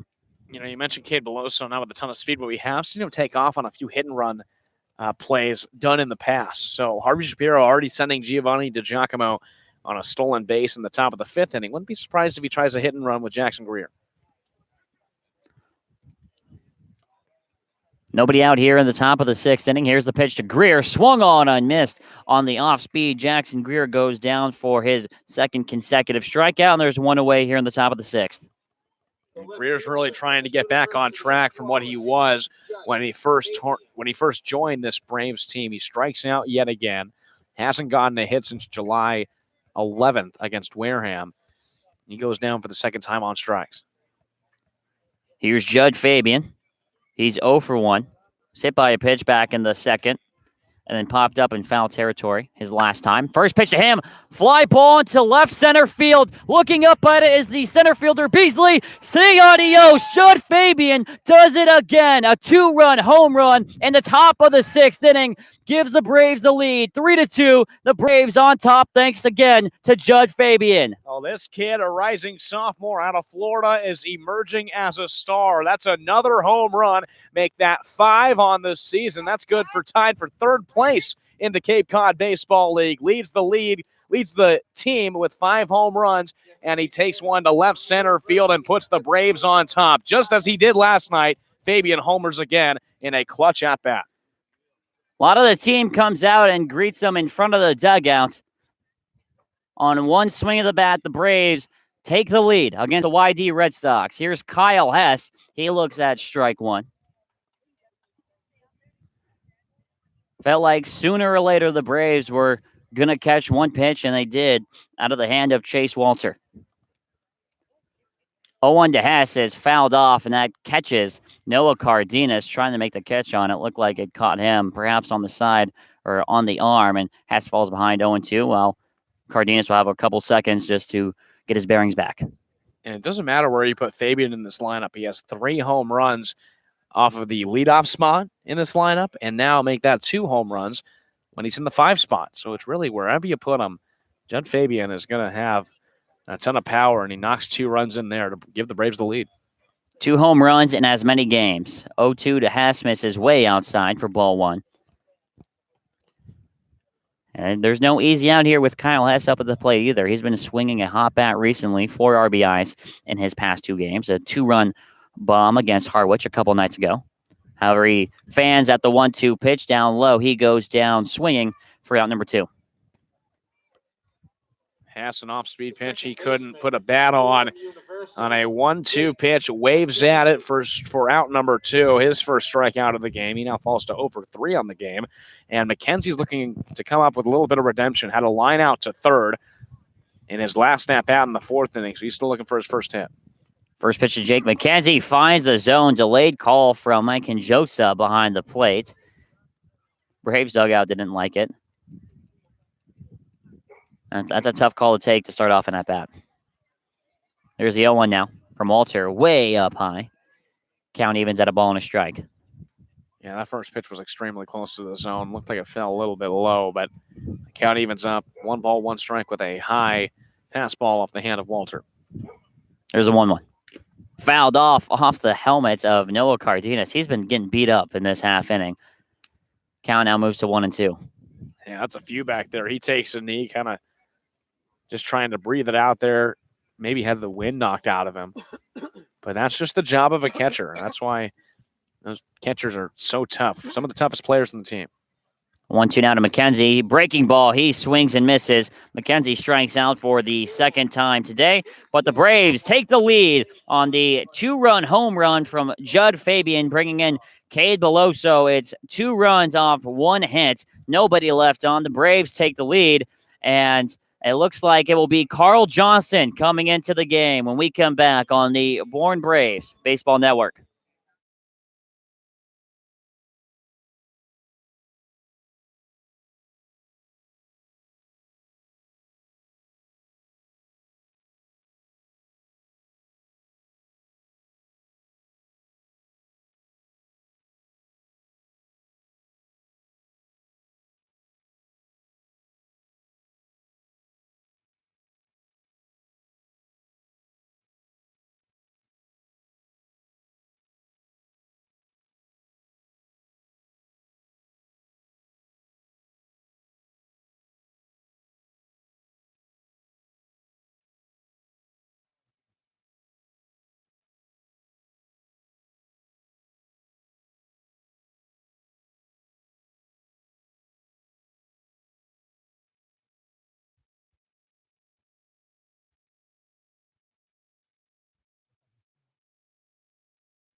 Harrison Rakowski's night has come to an end. He throws 5 innings, 6 hits, 2 runs, both earned, no walks, 2 strikeouts, and now here's the real anchor point in this bullpen, Sam, Carl Johnson. Johnson has only allowed 1 run in the whole season. He's 1-0. This will be his 8th game. He's appeared in a .62 ERA.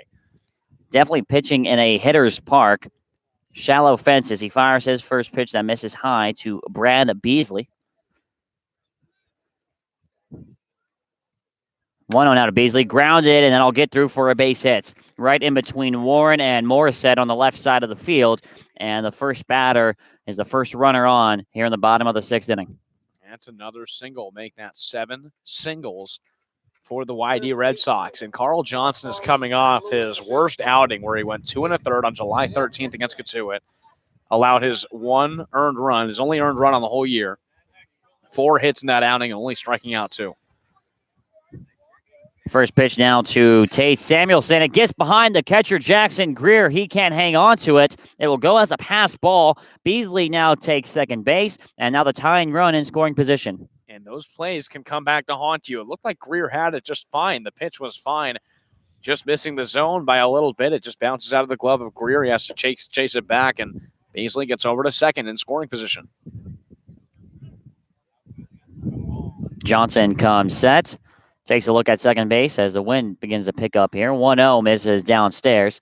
Count now at 2-0. And that's also big because it takes away the double play possibility, a play that Harrison Murkowski really relied on when he was pitching earlier in this game. He gave up 6 singles, but he got 2 traditional double plays and one where the runner on second forgot how many outs there were on a fly ball. 2-0 is in the zone. Good bounce back pitch there from Johnson. Steals a strike. Count now at 2-1. Samuelson had the RBI single back in the first inning, then got out on a fielder's choice. He was the runner that forgot how many outs there were back in the first inning. Was on second base and tried to go home when there was only 1 out. 2-1, breaking ball. Big breaking ball, misses low, and now Samuelson with a 3-1 count here. This is where you have to be careful here if you're Carl Johnson. 3-1 is a big fastball count. You don't want to leave one over the plate for Samuelson to crush. Instead, on the 3-1 pitch, he misses way outside, and he walks Samuelson on 5 pitches. Now runners on first and second. No, I don't think that's the worst thing in the world, because now the double play possibility is still in effect now with Noah Campbell coming up. He has an RBI, a single as well, 1 for 2 game from him, but now Carl Johnson can get a double play and get 2 quick outs. And that would be huge in this ball game right now. Bottom of the 6th inning, the Braves with a 3-2 lead thanks to the 2-run home run off of the bat of Judd Fabian. Out into center field. Johnson comes set. Fires the first pitch. Ground ball. This could be 2. McKenzie can't make the play. It bounces off him. However, he picks the ball up and makes the throw to first base. Not in time. McKenzie almost had the out at first base. He can't make the play, and now the bases are loaded here with nobody out in the bottom of the 6th. And they'll call that an error on McKenzie, the Braves' first error of the game. It just skipped up on him. It was a hard-hit ground ball from Campbell that rolled through the dirt. McKenzie put the glove on the ground, and it skipped up. He was luckily able to maintain it before it got into right field. So Beasley stays over at third, but the bases are loaded for the second time in this game for the Red Sox. It's Riley King, who's 0 for 2. He flew out to center and grounded into a double play. And that would be huge right now for the Braves. First pitch to him, breaking ball, misses the zone. The Braves bring the corners in on the grass, Beloso at first and Warren at third. The middle 2, Morissette and McKenzie, playing in double play depth. 1-0. Fouled off. Count now at 1-1, and if Johnson is able to work a strikeout here, that'd be huge, Sam. It would. That puts 1 out on the board, and double play gets you out of the inning. That's really what he's going to try for. But a grounder to the middle infield that's hit hard enough could get Beasley home, as the Braves just might as well go for a double play at that point. Johnson looking to the catcher, Greer. Shakes off a sign. And now another. We have time called by the hitter, King. King is the East All-Star starter over at third base, along with 2 other Red Sox who will be in the starting lineup. It's Austin Wells and Wyatt Young. Wells and Young, both the day off today. Here's the 1-1 now from Johnson. Breaking ball that's nubbed, foul down the first base line. He had King way out in front of the off speed. Count now at a ball and 2 strikes. 2 All-Stars going at it, and Carl Johnson has him right where he wants it with a 1-2 count. Can give him his best pitch here, get a strikeout, put 1 out on the board, and then bring up Jack Wold, who's 0 for 2 with 2 strikeouts coming up next. Big at-bat in this game. 1 ball, 2 strikes, nobody out, and the bases are juiced here for the Red Sox. Carl Johnson comes set. Kicks and fires the 1-2. Swung on and missed. He sends him down swinging, and it's a huge first out in the bottom of the 6th. That was an important pitch from Carl Johnson. A fastball he waved right by Riley King for the first out of the inning. Now you bring up Jack Wold, who's had the worst game out of any Red Sox, 0 for 2 with 2 strikeouts, hoping for a ground ball, but Carl Johnson will take the strikeout as well. But a big at-bat there to put an out on the board for Carl Johnson. Here's Wold now. First pitch to him is past Greer, the catcher. The tying run will come in to score on the pass ball. Definitely not a wild pitch. It was off the end of Jackson Greer's glove before going all the way down to the fence. The double play opportunity is out the window, and we have a tie game at 3 runs apiece. And that's the second time it's happened in this inning. A pitch that hits Jackson Greer's glove that gets behind to the backstop, and that one's costly. YD ties up the game, and now you have runners at second and third, a 1-0 count to Wold. And Wold now in the same situation he was last night as he fouls off the 1-0 pitch. Count now at 1-1. He had a pinch hit 3-run home run in the bottom of the 8th inning in the game last night against Harwich. Now has 2 runners on, tie game. The opportunity here for even a base hit likely scores both the runners. It's Samuelson on third and Campbell on second. 1-1 from Johnson, just misses the zone. Perhaps a little up and a little out. The count now at 2-1. This is the best count that Wold has seen all day. He struck out 2 times on 1 ball, 2 strike counts. Now has a 2-1. Pitch from Johnson sails high on the fastball. And now Wold way ahead in the count here at 3-1. Walk doesn't necessarily kill you if you're Carl Johnson. First base is open. Then that creates the double play threat with 1 out. Here's a 3-1. It's grounded right back up to Johnson. He drops the ball, looking back the runner at third, picks it up and throws to first in plenty of time to retired Jack Wold. A little bit of a scary play, but it's out number 2 nonetheless. Yeah, he dropped it, but it didn't roll too far from him. A very softly hit ground ball right back up to Carl Johnson. He did a good job of checking over at third, making sure Tate Samuelson was staying over there. Dropped the ball on his way over to first, but picked it right up, remained concentrated, threw it over to first for the second out. And if the Braves can get out of the situation with only 1 run across the plate, that's pretty good. The 1 run on a pass ball with Jackson Greer behind the plate, they'd take that.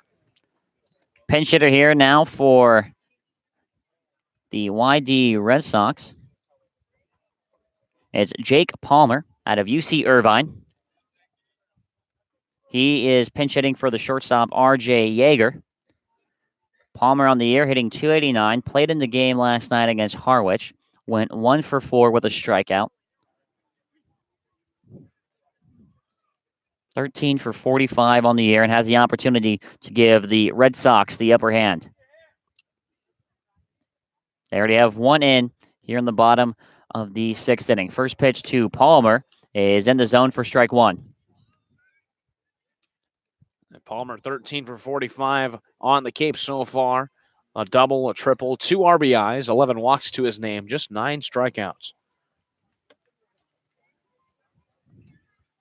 So Scott Pickler playing the matchup game. Here's the 0-1. It misses upstairs. Palmer, the lefty, coming in against the righty Johnson. He's also coming in with a nice 5-game hit streak.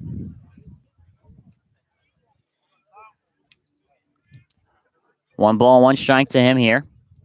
The go-ahead run sitting 90 feet away. Here's the 1-1. Popped up. Sky to left field. Fabian in pursuit of it. In foul territory, he makes the catch for out number 3. The Braves get out of the bases loaded, nobody out jam, only giving up 1 run and escape the inning. Tied up at 3. It's going to be a fun final third of this ball game. 3-3 our score as we head into the top of the 7th inning. And you're watching it on the Bourne Braves Baseball Network.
8-9-1 spot still up here in the top of the 7th inning.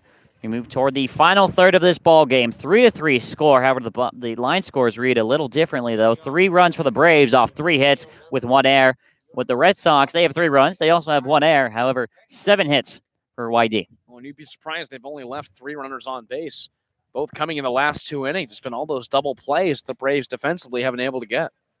Here's Kyler Fedko. His first pitch from Chase Walter, who remains in the game, is upstairs for ball 1. Walter gave up the 2-run home run to Judge Fabian in the top half of the 6th inning, which at that point gave the Braves 3-2 lead.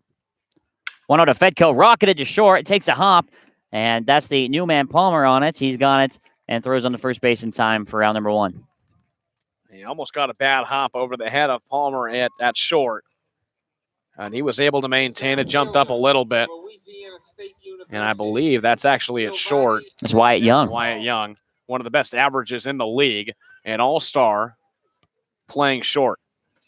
So he comes into the game now for originally R.J. Yeager. Now here's Giovanni DiGiacomo, looks at a first pitch off speed for strike 1.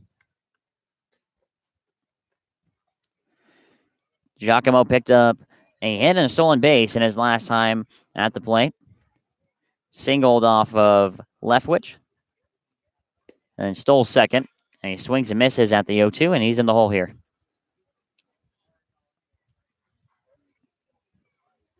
He's facing his third 2-strike count of the whole game. Here's the 0-2. It just misses outside. Good take there from DiGiacomo to watch that one outside. Count now at a ball and 2 strikes.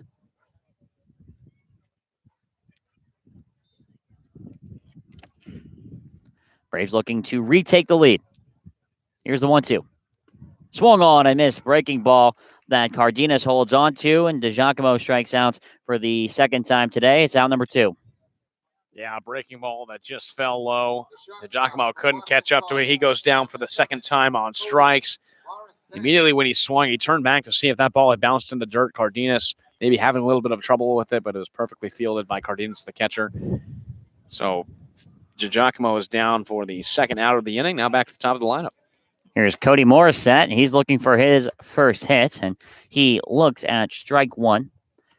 0 for 3 so far in today's game. A ground out, a fly out to right field, and then he lined out to R.J. Yeager back in the 5th.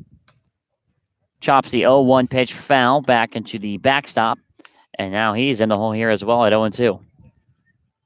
And the Braves are no stranger to close games.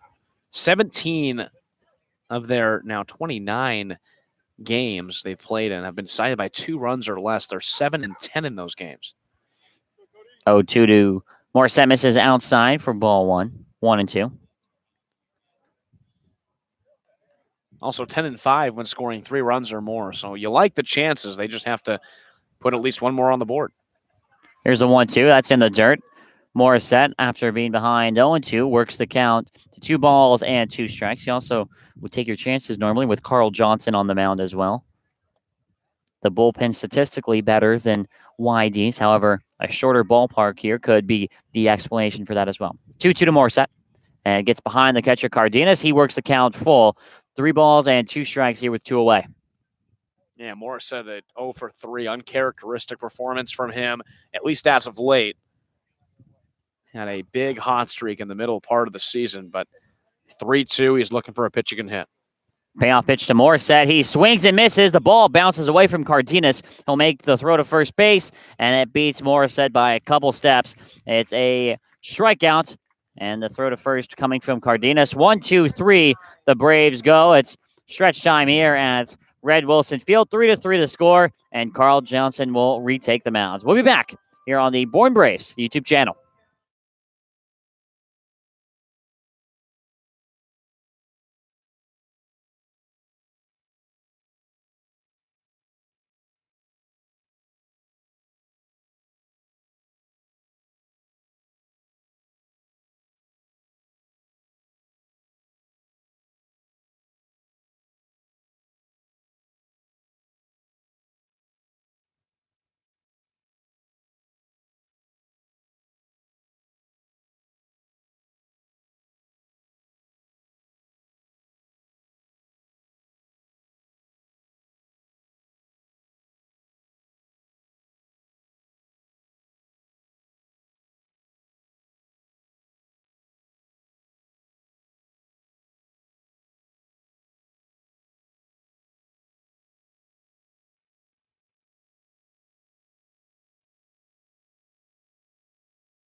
Wyatt Young stepping in. He's batting in place of Gavin Dugas at second base. So the middle infield is Young at short and Palmer at second. First pitch to him, he slices down the left field line. That'll get in for a base hit. He said he's got one of the best averages, and he just improved it with a first pitch single against Carl Johnson.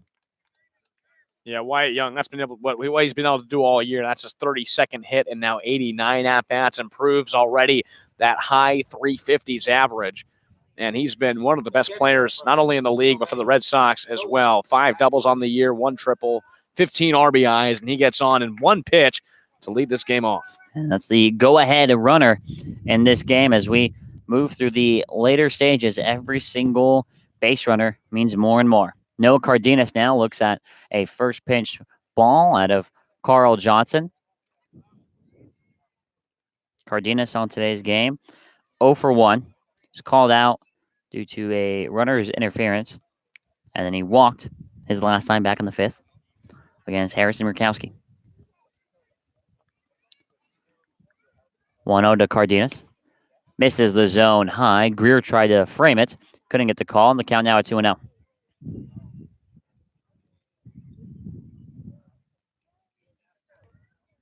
Young with 5 stolen bases on the year for YD.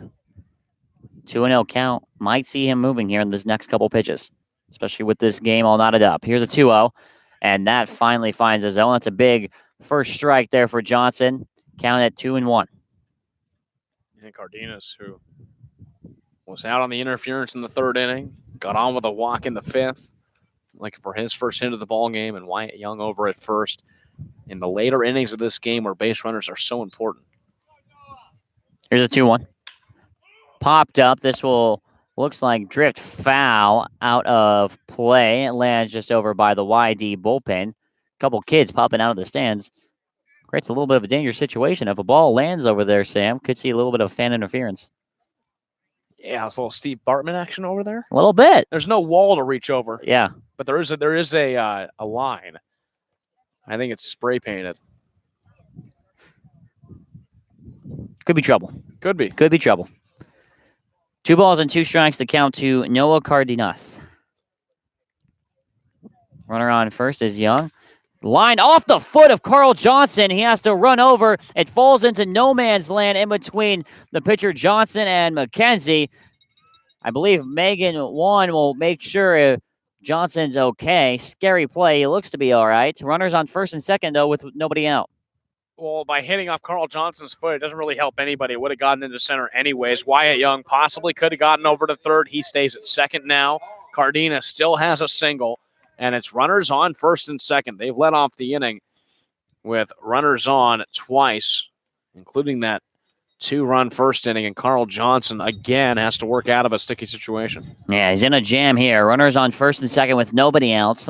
Last inning, it was the bases loaded with nobody out. And we're back at the top of the order here with Sam Hall. Johnson will spin around towards second, keep the ball in his glove. 6:55 here from Red Wilson Field. A little bit of an overcast day, breeze blowing toward center field. First pitch to the leadoff man, Hall. He squares to bunt. He pulls it back, but it's called a strike anyway. And Johnson's got the advantage here, 0-1. He just wants to advance the base runners, the potential go-ahead run over at second base in the bottom of the 7th inning, getting later in this game. So he's looking to move those runners over. Take away the double play threat with a bunt. Beloso, the first baseman, playing up on the grass by a few steps. Johnson spins around towards second. Now steps back on the rubber, ready to go here. Tie ball game here between the Braves and the YD Red Sox at 3-3. 9 hits for YD, all of which singles. Here's the 0-1. Hall squares to bunt and misses the zone high. Count evens at a ball and a strike. It's weird having just 9 singles from this YD team that is full of batters that can get extra base hits. One of them, Austin Wells, not in the lineup today, but the YD, their claim to fame, their best aspect is their power. And the fact they've gotten 9 singles is just kind of a weird trait from them so far today. 1-1 now from Johnson. It sails very high. Greer had to extend his arm all the way for him to be able to make that catch. Count now at 2 balls and a strike. Yeah, Greer, who had 2 pass balls in the last inning, actually allowed 1 run to come in on one of them. Has to outstretch his glove to catch those 2 high fastballs from Carl Johnson. He let 2 pass balls go by him in the last inning, but he just saved a wild pitch. 2-1 is bunted down. Johnson picks it up with his bare hand, makes the throw to first base. McKenzie's off the bag, and it will turn into a single for Sam Hall. The throw from Johnson pulled McKenzie off the bag. He went to go put his left foot on the bag, and there was no bag to put his foot onto. Now the bases are loaded for the second inning in a row, Sam, with nobody out. Yeah, I don't even think second baseman Jake McKenzie even got to the bag. The throw was right to where McKenzie was. The problem was he wasn't even on the first base bag. He was just left of it and tried to put his foot on. Hall had gotten there fast enough, and now Harvey Shapiro meeting with Carl Johnson. This could be a pitching change. He's had 2 pretty rough outings in his past 2 appearances. Harvey Shapiro working his way out to the mound. And he is going to make a single toward the bullpen. So the Braves will make a pitching change here. That's the end of the day for Carl Johnson. He only throws 1 inning. Nobody out here in the bottom of the 7th with the bases loaded. We'll take a quick break, and we come back. It looks like the Submarine, Tyler Brocious, will come in and try and work himself out of this jam. We'll be right back from Red Wilson Field on the Bourne Braves YouTube channel.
Bottom of the 7th inning, and the Braves are in trouble. Bases loaded with nobody out. Carl Johnson's day comes to an end, and Harvey Shapiro turns toward the Submarine here in the bottom of the 7th. It's Tyler Brocious. The former closer, Tyler Brocious, the right-handed Submarine pitcher out of University of Rhode Island, comes in. This will be his 9th game he's appeared in. A 5.58 ERA, pitching 9 2/3 innings, allowing 8 hits, 6 earned runs on the year, striking out 12, has 4 walks. And on the season, he has 4 saves, but in the last 3 appearances, he's allowed at least 1 earned run. He's coming off a game where he pitched in against Katsuya. He went 1 inning there, allowing 2 hits, 1 earned run, 1 walk, and 3 strikeouts. And he's being asked to do a lot for the Braves with the bases loaded, nobody out, in a tie ball game. And he's going up against the meat of this order here. It's Brad Beasley. He's got to face first. First pitch to him misses down and inside for ball 1. Beasley 2 for 3 with 2 runs scored in this game. Carl Johnson only throws 1 inning, giving up 4 hits. He's credited with 1 earned run right now, however, is responsible for all 3 runners on base. He walks 1 and strikes out 1 as well. Here's the 1-0 now from Brocious. And that moves into the zone. Good pitch there. Ball and a strike now from Tyler Brocious, and he's in desperate need of a ground ball here. Yeah, absolutely. A ground ball where one of the middle infielders or Xavier Warren or Capeloso can throw it toward home and get the force out with Jackson Greer covering would be crucial to this team right now. Here's the 1-1. Fouled straight back into the fence. Brocious now with the lead at 1-2, and a double play almost might be the only thing better than a strikeout here, but a strikeout, at least you save the run. Yeah, we get one out, and then the double play could end the inning.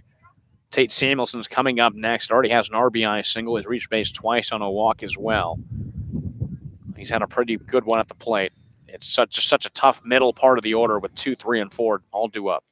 Braves trying to keep this game knotted up at 3. Brocious comes set. Hands meet at the belt. Fires the 1-2, and it's just fouled off. It bounced off the glove of Jackson Greer. So Beasley stays alive, and he'll see another pitch at 1-2. Yeah, Samuelson staying in this one. He just fouls that pitch off. Remains in the at-bat with 1 ball and 2 strikes.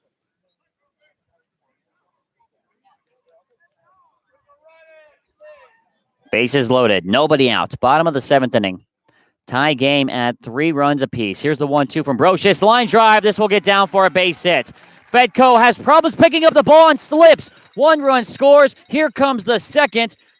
And on one swing of the bat now, it's runners on second and third. 2 runs come in to score. It's an RBI single, a 2 RBI single for Brad Beasley. It's 5-3 now in the 7th inning. He did exactly what he could. A line drive to right field in Kyler Fedko. And he brings home 2 runs to give the Red Sox the lead, 5-3 in the bottom of the 7th inning. Fedko did have some problems. It got underneath his glove, and he just started running as he was going to try and make a play at the plate. Had to come back towards it. The ball was just laying behind him. Ran back toward it. That allowed Bree Beasley to get over to second. 2 runs come across the plate, and the Red Sox, on 11 hits, now have 5 runs. Braves still looking for their first out of the inning. It's Tate Samuelson who looks at a first pitch strike from Brocious. He is 1 for 2, had an RBI single in the first inning, walked his last time against Carl Johnson in the 6th. Infield now playing up on the grass.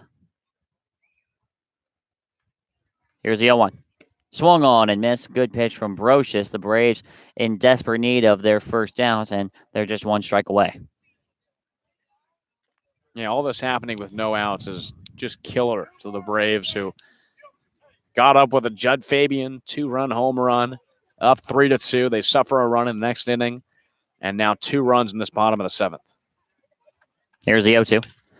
Line drive into center field. Giacomo's under it. He's got the ball, and he dropped it. They're going to say he's out on the transfer. That allows the runner from third, Sam Hall, to come in on the sac fly because DiGiacomo, going to transfer the ball from his glove to his hand, dropped it.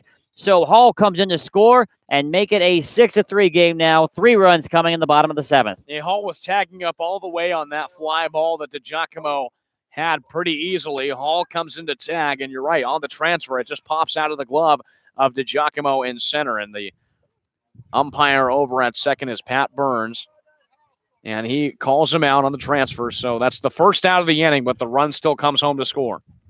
And I'm not sure if Hall was going to come if DiGiacomo hadn't dropped it. He took a step toward home, but we see a lot of players do that to try and deke the center fielder. It's the first pitch now to Noah Campbell. Misses the zone for ball 1. So Carl Johnson loaded up the bases, and all those runs have come in. And it's a rough outing for him. He throws an inning, giving up 4 runs.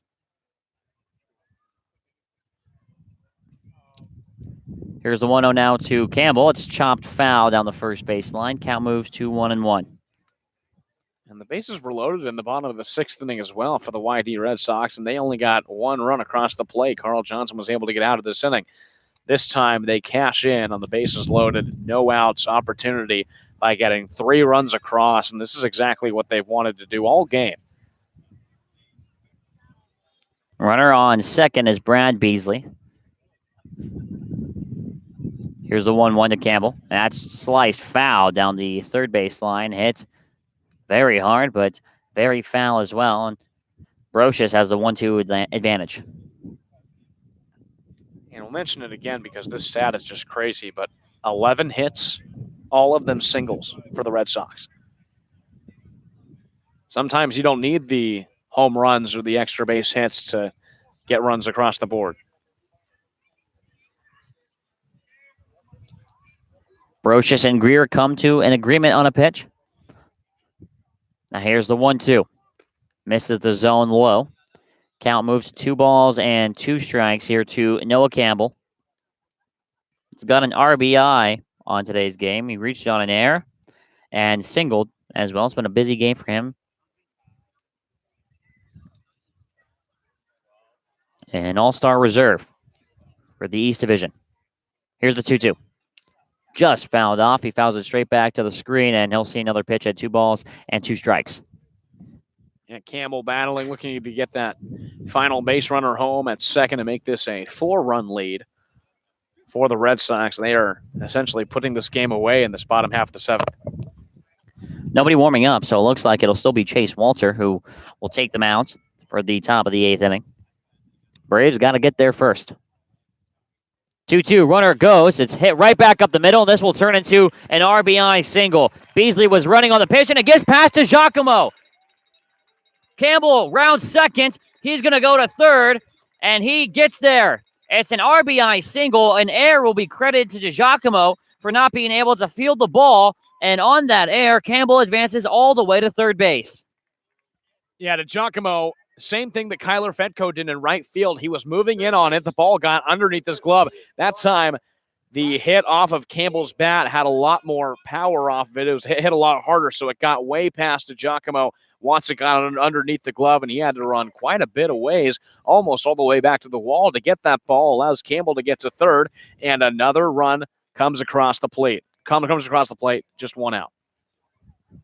4 runs in the bottom of the 7th inning gives YD the 7-3 lead. Infield comes on the infield grass now to try and cut the runner at home. First pitch to Riley King is fouled off down the third base line for strike 1.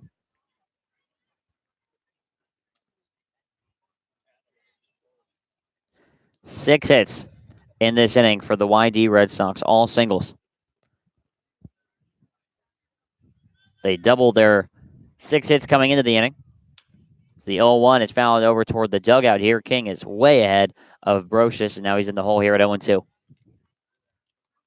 YD coming into this game, the second best batting average in the league, following Wareham, who has a crazy 290 average. YD, a 262 average coming into this one. And they have just increased on that with 12 singles in this game. Here's the 0-2 from Brocious. Swung on and missed. There's a much-needed out number 2. He gets King to go around way out in front. It's Brocious' first strikeouts and the second out of the 7th. Yeah, that was a big one. At this point, Tyler Brocious is just on damage control. 4 runs have already come across the plate in the 7th, and he's trying to just control this YD lineup with a runner on third, make sure that run doesn't come home, get out of this inning. Jack Wold coming up, who's 0 for 3 with 2 strikeouts, and get the Braves back on the batting side to try and come back from a 4-run deficit. Here's Jack Wold. He's 0 for 3, 2 strikeouts, and grounded out back to Carl Johnson.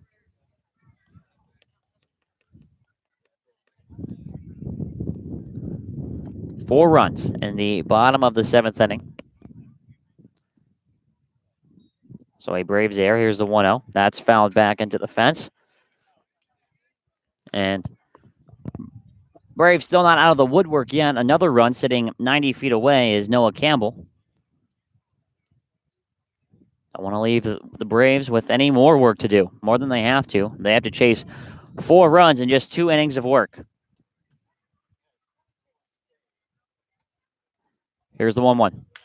Fly ball into center field, and there's no doubt about this one. It's back into the trees, and Jack Wold hits his 2nd home run in 2 days. Make that a 6-run bottom of the 7th inning, and it's now 9-3 YD over the Bravos. Oh, the Red Sox were just waiting to explode, and they waited all the way to the bottom of the 7th inning to do it. Jack Wold got all over that off-speed pitch. from Tyler Brocious, and that ball actually hit off a tree in center field way back there. He got all over that, make that 5 RBIs for him in the past 2 games, his second home run in the past 2 games, and he breaks this one wide open. Yeah, if it wasn't broken open already, now a 9-3 game. The first hit of the game that is not a single is a 2-run bomb from Jack Wold. Here's Jake Palmer coming in. First pitch to him is called a strike on the outside corner. Palmer came into the game back in the 6th inning to face Carl Johnson. He flew out to Judd Fabian in foul territory.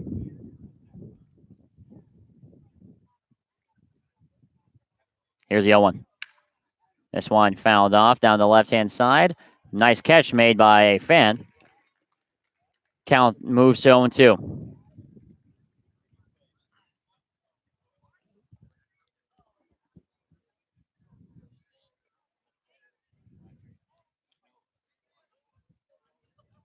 Brocious just looking to get out of the inning. Here's the 0-2. Fouled off the glove of Jackson Greer. Heads back toward the backstop, and the count remains at 0 balls and 2 strikes. That was such a tough home run for Tyler Brocious to allow on Jack Wold, a player that had struggled throughout the game. Struck out twice on Harrison Rakowski, faced Carl Johnson. He grounded out right back to him, and then just blasts a 2-run shot to deep center. 0-2 just misses the zone. Sometimes when it rains, it pours. Good pitch there from Brocious, doesn't get the call. Got out a ball and 2 strikes.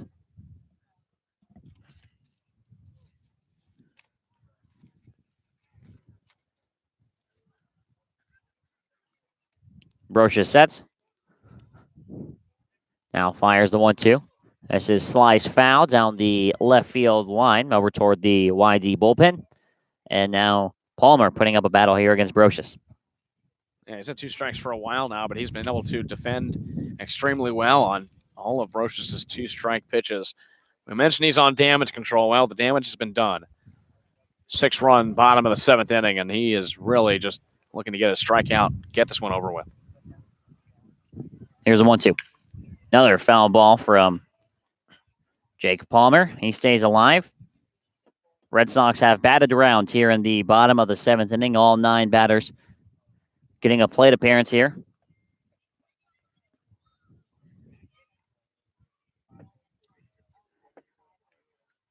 RBI is going to Beasley, Samuelson, Campbell, and Jack Wold.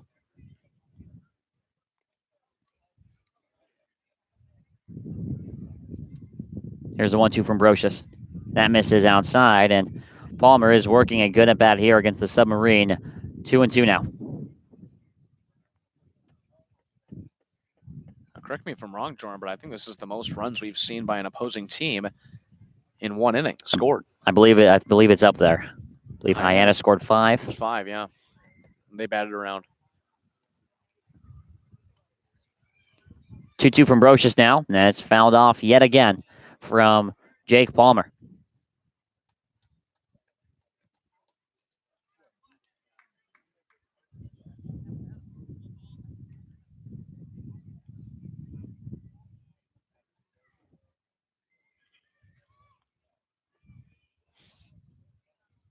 Palmer getting up into the double digits here with this pitch against Brocious.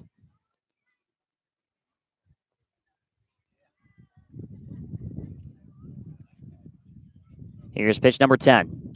And it's fouled off yet again into the netting right above the third base dugout. And this is mano a mano now between Brocious and Palmer. Yeah, this is really turning into quite the battle between Palmer and Brocious. Palmer coming into this game just 1 inning ago, pinch hitting for R.J. Yeager. He flew out in his first plate appearance and now is giving Tyler Brocious a battle.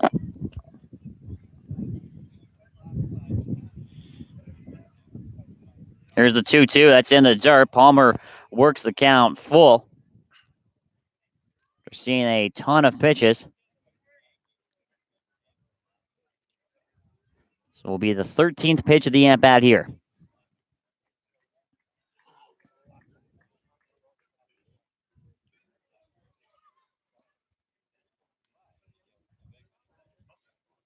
Here's a payoff from Brocious. Fouled off yet again. And the way this at-bat going is, Sam, this game might get called to darkness before this at-bat is over. Yeah, well, you'd think. Palmer's fouling off quite a few pitches. I don't know. I'll have to look at what time sunset is. It can't be any time close. It's about 7:15 right now. You have to 8:11. assume 8 o'clock. Yeah, about an hour from now. Another 3-2 from Brocious, and it's grounded. You guessed it, foul down the first base line. Palmer staying alive. This pitch will now tie. What did Aubrey Major have? Was that a 13-pitch at bat? 13 pitches. So this is now, I think this takes the lead. This will be a 15-pitch at bat. Everything Brocious is giving him, he's just fouling off, catching up to everything right now. Another 3-2 from Brocious, and it misses the zone outside. What an at-bat from Jake Palmer. And now the 10th batter of the inning will come back up to bat in Wyatt Young. And Harvey Shapiro is motioning toward the bullpen. That's it for Tyler Brocious. Brocious cannot get out of the inning he comes into. We'll take a quick break. A new pitcher coming into the game for Tyler Brocious. 9-3 score between YD and the Braves. We'll be back right here on the Bourne Braves Baseball Network.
Tyler Brocious' day comes to an end. He only goes 2/3 of an inning, giving up 3 hits, 3 runs, only one of them earned, a walk and a strikeout. Now moving from the starter role to coming out of the bullpen, Sean Harney. And the 6th game that Harney will appear in, this will be his 4th time out of the bullpen. A 5.92 ERA. Harney, the right-handed pitcher out of UMass, 1-1 record, 13-2 third innings pitched on the year, 13 hits allowed, 11 runs, 9 of them being earned, 6 strikeouts, and he's walked 10. He last pitched 2 innings against Hyannis, allowing 1 hit and walking 2. Harney comes in to face the 10th batter of the inning in Wyatt Young. He singled and scored earlier in the inning. First pitch to him finds a zone for strike 1.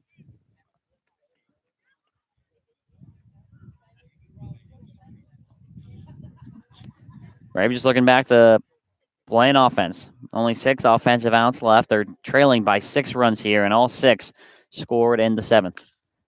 0-1 is flown out into shallow left center field. This gets down for a hit. It's a bloop single for Wyatt Young, and this inning, Sam, just keeps on rolling. Yeah, it just refuses to end. Wyatt Young gets his second single of the inning. Now it's back to Cardenas, who singled earlier this inning. And YD is just putting the beat down. This is the second time the Braves have allowed a lineup to bat around. And this also ties the most runs given up on the season for the Braves. Yeah, 9 runs. They gave up 9 runs to Orleans way back the very first Sunday of the season in the first game of the doubleheader. I'm not exactly sure off the top of my head of the date, but I think I'm pretty confident saying it was over a month ago. It was. Which is a lot, considering this month is only 2 months long. Runners on first and second for YD. 2 outs here in the bottom of the 7th inning. First pitch from Harney misses the zone for ball 1.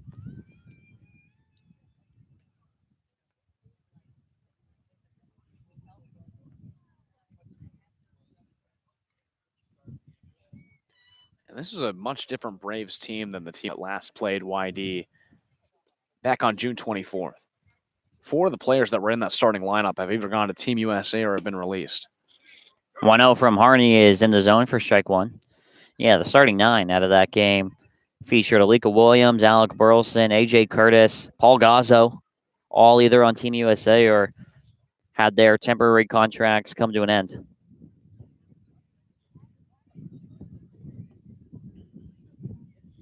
There's the 1-1. Swung on and missed by Cardenas, the catcher.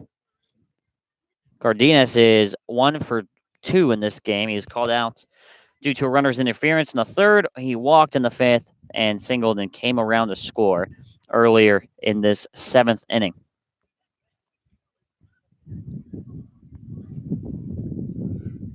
Harney steps off, now steps back on. Ball and 2 strike count here to catcher from UCLA. Here's the 1-2. Popped up. It's a moon ball. This will be playable into shallow left field. Judge Fabian calls off Morissette and Warren, and he finally ends this bottom of the 7th inning. 6 runs, 4 of which earned off of 8 hits, 2 left on for YD, and a Bourne air to throw in there. Braves trailing by a bunch here as we head into the top of the 8th inning. It's 9-3 YD on top of the Bravos. We'll be back on the Bourne Braves Baseball Network.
Top of the 8th inning now.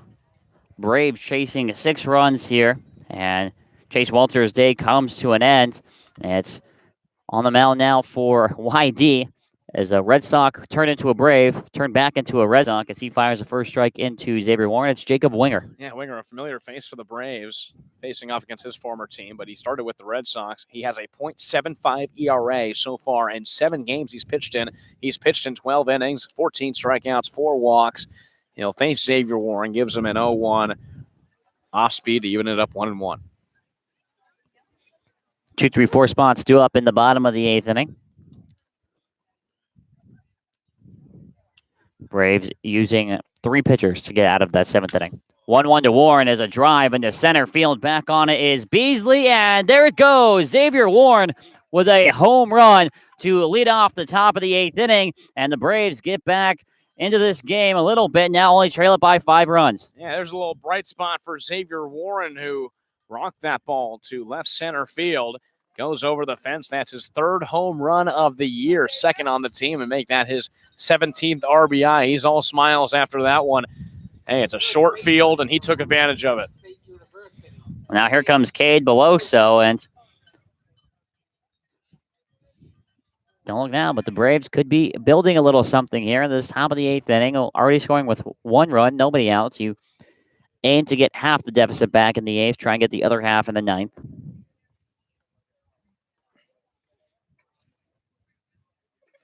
First pitch to Beloso, and that finds a zone on the off speed for strike 1.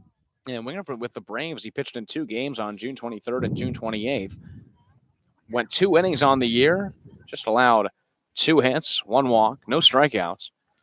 He's been doing fantastic so far for the YD Red Sox.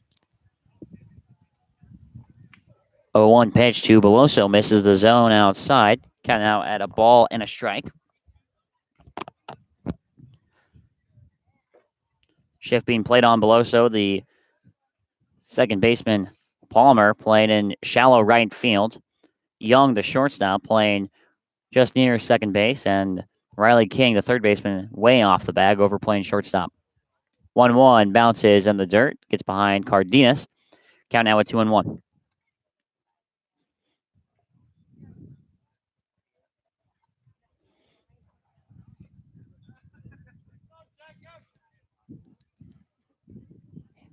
The lefty Beloso gets his 2-1 from the righty Winger. He chases a high fastball and fouls it off. Count evens at 2-2. Yeah, Beloso just getting contact. Now runs a 2-2 count. He's already struck out once in this game, reached base on a walk. But Beloso is still trying to get out of the slump that he's been in for a few games now.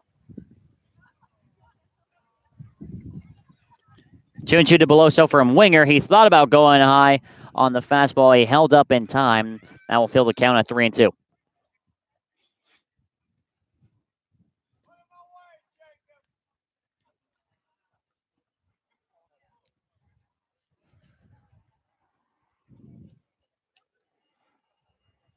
Payoff pitch to Beloso. Fly ball into center field. Back on it goes Beasley. This one doesn't have enough. Beasley's under it, and he makes the catch for out number 1. That makes Beloso now 2 for his last 19. Not enough drive on that ball. Beasley was right under it, and he puts him away for the first out. It's a pinch hitter now in Brendan Rivoli. So Rivoli will come in for the catcher, Jackson Greer.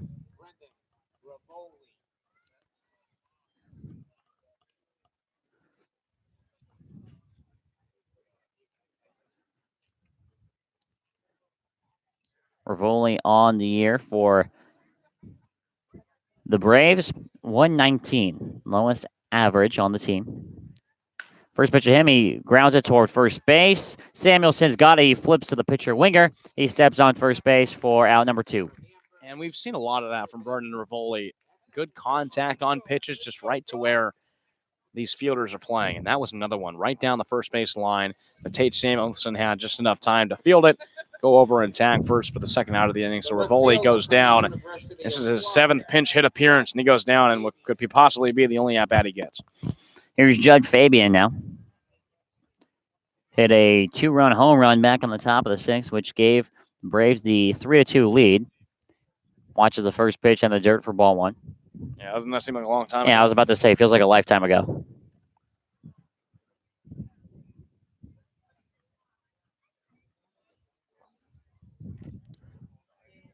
1-0 now to Fabian. That's a strike at the knees, 1-1.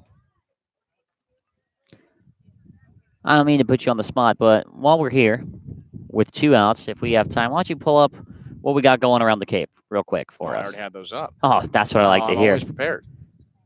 1-1 to Fabian, misses outside, 2-1. Tell me, at least, is Hyannis losing? Hyannis is down 1-0 in the top of the 4th inning to Harwich. That's a battle of 2 last-place teams, Harwich in the East and Hyannis in the West. They are down 1-0 in the top of the 4th. 2-1-2. Fabian pulled foul down the third baseline. Count now at 2-2. Top of the 5th inning, Falmouth over Wareham right now. That's a 1-0 game, a tight one over there. Katuitt and Orleans just starting at Eldridge Park, bottom of the 2nd, 0-0 game. And bottom of the 7th inning, Chatham all over Brewster, 7-1. YD doesn't want to hear that. No, but they're likely not going to lose any ground if this result holds. 2-2 to Fabian, foul straight back into the fence, the backstop. Count remains at 2-2. The Braves with the magic number of 20, and it's not necessarily a normal magic number because it's based off the point system here. So a win, normally in baseball, the magic number would go down by 1. Here it goes down by 2. And the 2-2 to Fabian is grounded to short. Wyatt Young can't make the play, and depending on how it's scored, it could be another hit for Judge Fabian on the infield single. Well, that's what the Braves need. Base runners. They lead off with a home run by Xavier Warren to pull him within 5. And Judd Fabian, hard hit ground ball to left field, or to Riley King at third. He gets credited for the hit, for the 5th hit for the Braves. And just a few more base runners, you're down by 5. It's not necessarily out of reach, but they are running out of time. A home run here from Kyle Hess would make this a game. 2 outs here. The runner on first is Fabian. First pitch to Hess. It's in the dirt. It bounces straight up. Cardenas has no idea where it's at. Fabian is going to take third base. No, he puts on the brakes. He thought about going from first to third on the wild pitch from Winger that Cardenas had no idea where the ball is at. He puts the brakes and just stays at second. Yeah, the ball fell in the dirt, and now Cardenas will have a meeting with Winger. It fell in the dirt, ended up bouncing on the gear and bounced straight up. And when it fell, Cardenas had no idea. Fabian rounded second, was about halfway between second and third. When he decided there wasn't enough time, he went back to second, but the Braves have a runner in scoring position now. On a tough pitch from Winger, 1-0 to Kyle Hess. As I was saying about the magic numbers, a win normally in baseball, a magic number will go down by 1 as the 1-0 misses down and in. Here it'll go down by 2 due to the point system. So the magic number right now to clinch the 4th place spot is 20 as it stands. So that's only 5 wins and 5 Hyannis losses. That combination will get the Braves into the playoffs. Here's the 2-0. Swing and a miss from Kyle Hess, 2-1 now. So if Hyannis ends up losing that game tonight against Harwich, that magic number will fall to 18. And it seems like every day the Braves' chances of making the playoffs gets easier and easier with Hyannis continuing to lose. 2-1 to Hess, popped up into foul territory. King in pursuit, but it falls foul. Count out to Hess, fills up, or evens out, rather, at 2-2. And it looks like Jimmy Glowinkel will be coming into this game, taking out Jake McKenzie as well. A few pinch hitters in the later innings.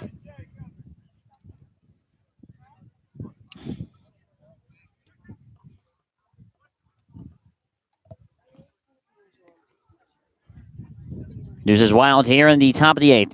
2 balls, 2 strikes, 2 outs. The pitch to Hess. He pops up sky high. The catcher Cardenas in pursuit in foul territory, and he makes the catch to end the inning. It's 1 run off the the Xavier Warren solo shot. Fabian with the 2nd hit of the inning, thanks to an infield single. Braves climb within 5 runs now, 9-4, as we head into the bottom of the 8th inning on the Bourne Braves Baseball Network.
Bottom of the 8th inning, and a couple defensive changes for the Braves. Brendan Rivoli makes his first catching appearance of the summer right now, and new pitcher coming to the game, Kerry Wright.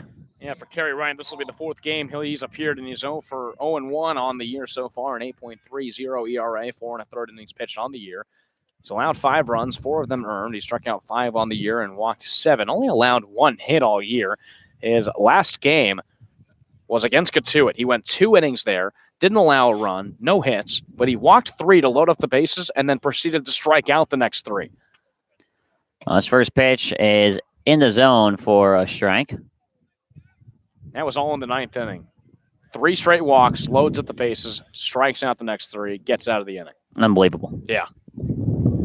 Sam Hall looks at his 0-1. That's in there. Another strike from Kerry Wright. Hall on today's game, he's 3 for 4, 3 singles, 2 runs scored.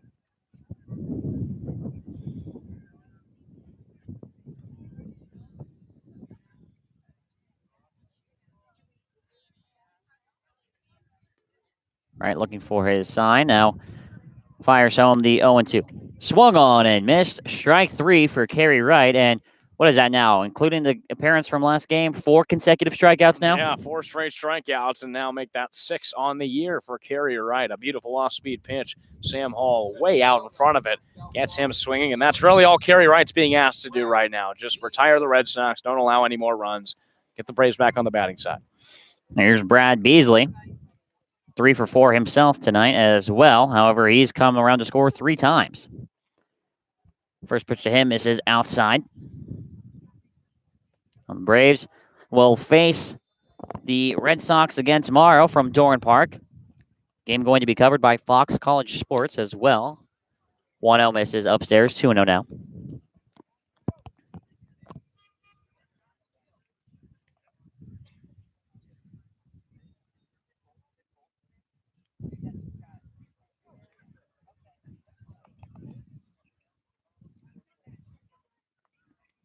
Two and 0 now. That misses the zone high. 3-0.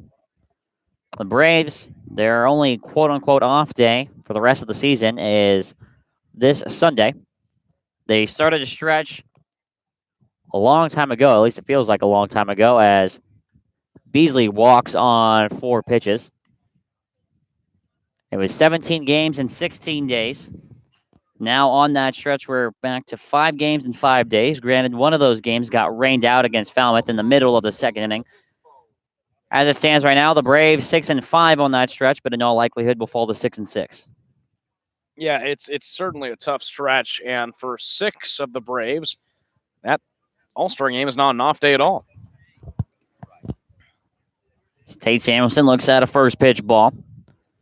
Harrison Rakowski, Carl Johnson, Mac Lardner, pitching staff making the All-Star game. Jackson Greer and Judd Fabian, Cody Morissette rounding out the 6 of the All-Stars. 1-0 popped up sky high to left field. Judd Fabian is got it, and he makes a catch for round number 2. Yeah, going to be exciting to watch those players in the All-Star game. The Braves certainly deserving of it, especially on the pitching side. Carl Johnson, he's struggled in his past 2 outings. He didn't do so well today, but his beginning of the season was extremely hot. And Mac Lardner, what more can you say about him? Pitches last night. Didn't get a decision, but he allowed 2 home runs on the first 2 batters he faced off against to lead off the game, and then it was zeros from then on out. First pitch to Noah Campbell, missed the zone for ball 1. Well, Harvey Shapiro, he said before that he likes to split the season of 44 games into 4 11-game seasons. And in the first quarter of the season, the Braves went 5-6 as the 1-0 misses low. The second quarter of the season, Braves went 3-8.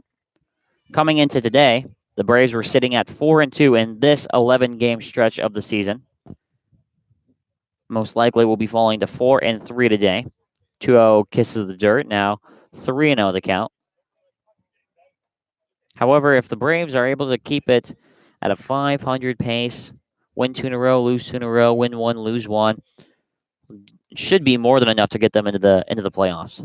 Yeah, I don't think they're too worried about that. I think the one thing that they do need to make sure of is going into the playoffs on a hot streak. You can't go into the playoffs and just kind of hovering above 500.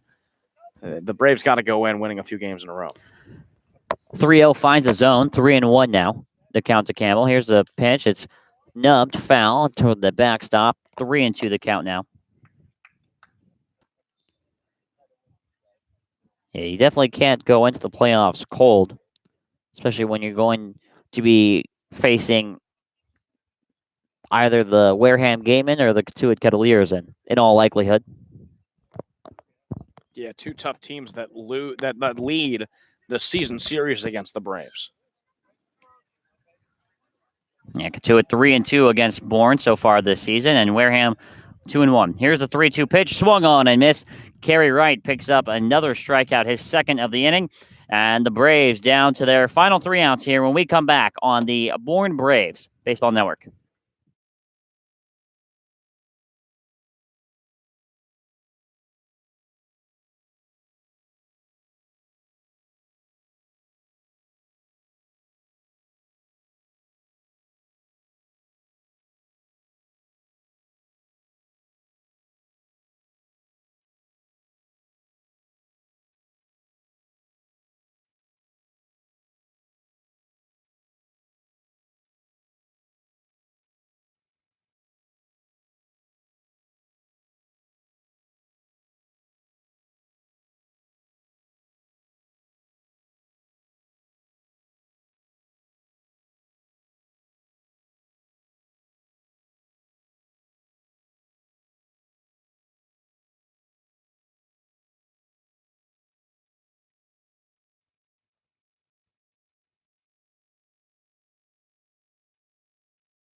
Welcome back, folks, and we could be witnessing the end of this game right now between the Red Sox and the Braves. No lights here at Red Wilson Field.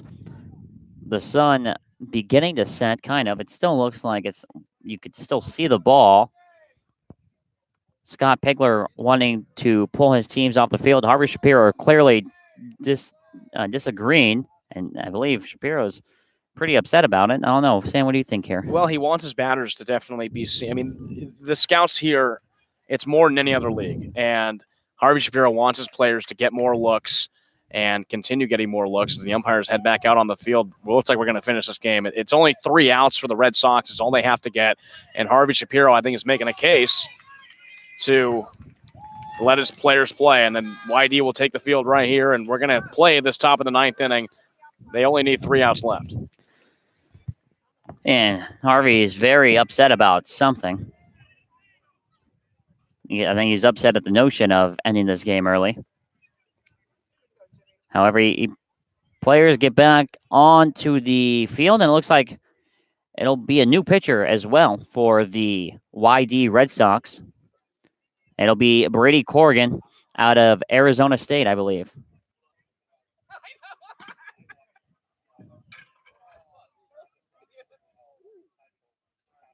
Now the umpires. Mike Josa is meeting with Pat Burns. I mean, the more time they spend conversing, the less daylight they're running out of here. So I don't know. Either you play or you don't. And judging by Harvey Shapiro's reaction, I'm not sure which side he's on. But they're going to converse. And it's a field with no lights. And that's just, it's tough to make these kind of calls. It seems fine right now to get 3 outs. They're going to call the game. Yeah, they're calling it. So after all that, after waiting around for 5 to 10 minutes, just like that, that's the end of the game. We only play 8 minutes. It's cut off due to darkness, and I believe Harvey Shapiro is going to have a conversation with Scott Pickler, the manager, about it. But that's it. And Sam, a 9-4 game, and up until the 7th inning, this game was neck and neck. It was, and the Braves had a 3-2 lead on a Judd Fabian 2-run home run that gave him a 3-2 lead. And after that, it was that 6-run 7th inning where 3 pitchers came into pitch, and that was just it was a forgettable game from then on out for the Braves after coming off a great win against Katuitt last night.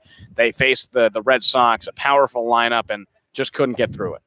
They could not. And Sam, this is, I think, starting to become a little bit of a trend now. The bullpen not really keeping the Braves in this game at all. Yeah, and at the beginning of the season, they were the backbone of this team, and now You see guys like Carl Johnson, Tyler Brocious struggling in this game. Harrison Murkowski was fine, but just those kind of guys, when you see them struggling, the really backbone of your team, it gets a little concerning, especially come playoff time when the best pitchers on your staff are disappointing night in and night out. It gets a little concerning, and that was what happened tonight. The 7th inning, which typically is lockdown time for the Braves couldn't get it done. We'll go over the final line since this game has gone final after 8 complete innings. The Braves dropped to 12-17 on the year. They score 4 runs off 5 hits, 2 errors, 4 left on base. And for YD, they moved to 18-11-2, picking up their 38th point of the season off of 9 runs, 14 hits, 1 error, 6 left on base. Chase Walter will pick up the win in tonight's ball game. He moves to 1-0, and Carl Johnson will get credited with the loss. He falls to 1 win and 1 loss on the season. The Braves stay at 24 points. However, if Hyannis does end up losing that game, they'll move an inch closer to clinching that 4th playoff spot. That magic number could drop to 18 by night's end. Well, for Sam Weeder halftime, Joran Palacio, the Braves will be in action tomorrow against this YD team once again from Doran Park. But until then, one time, the final score, 9-4, YD over the Braves in 8 innings. Good night, everybody.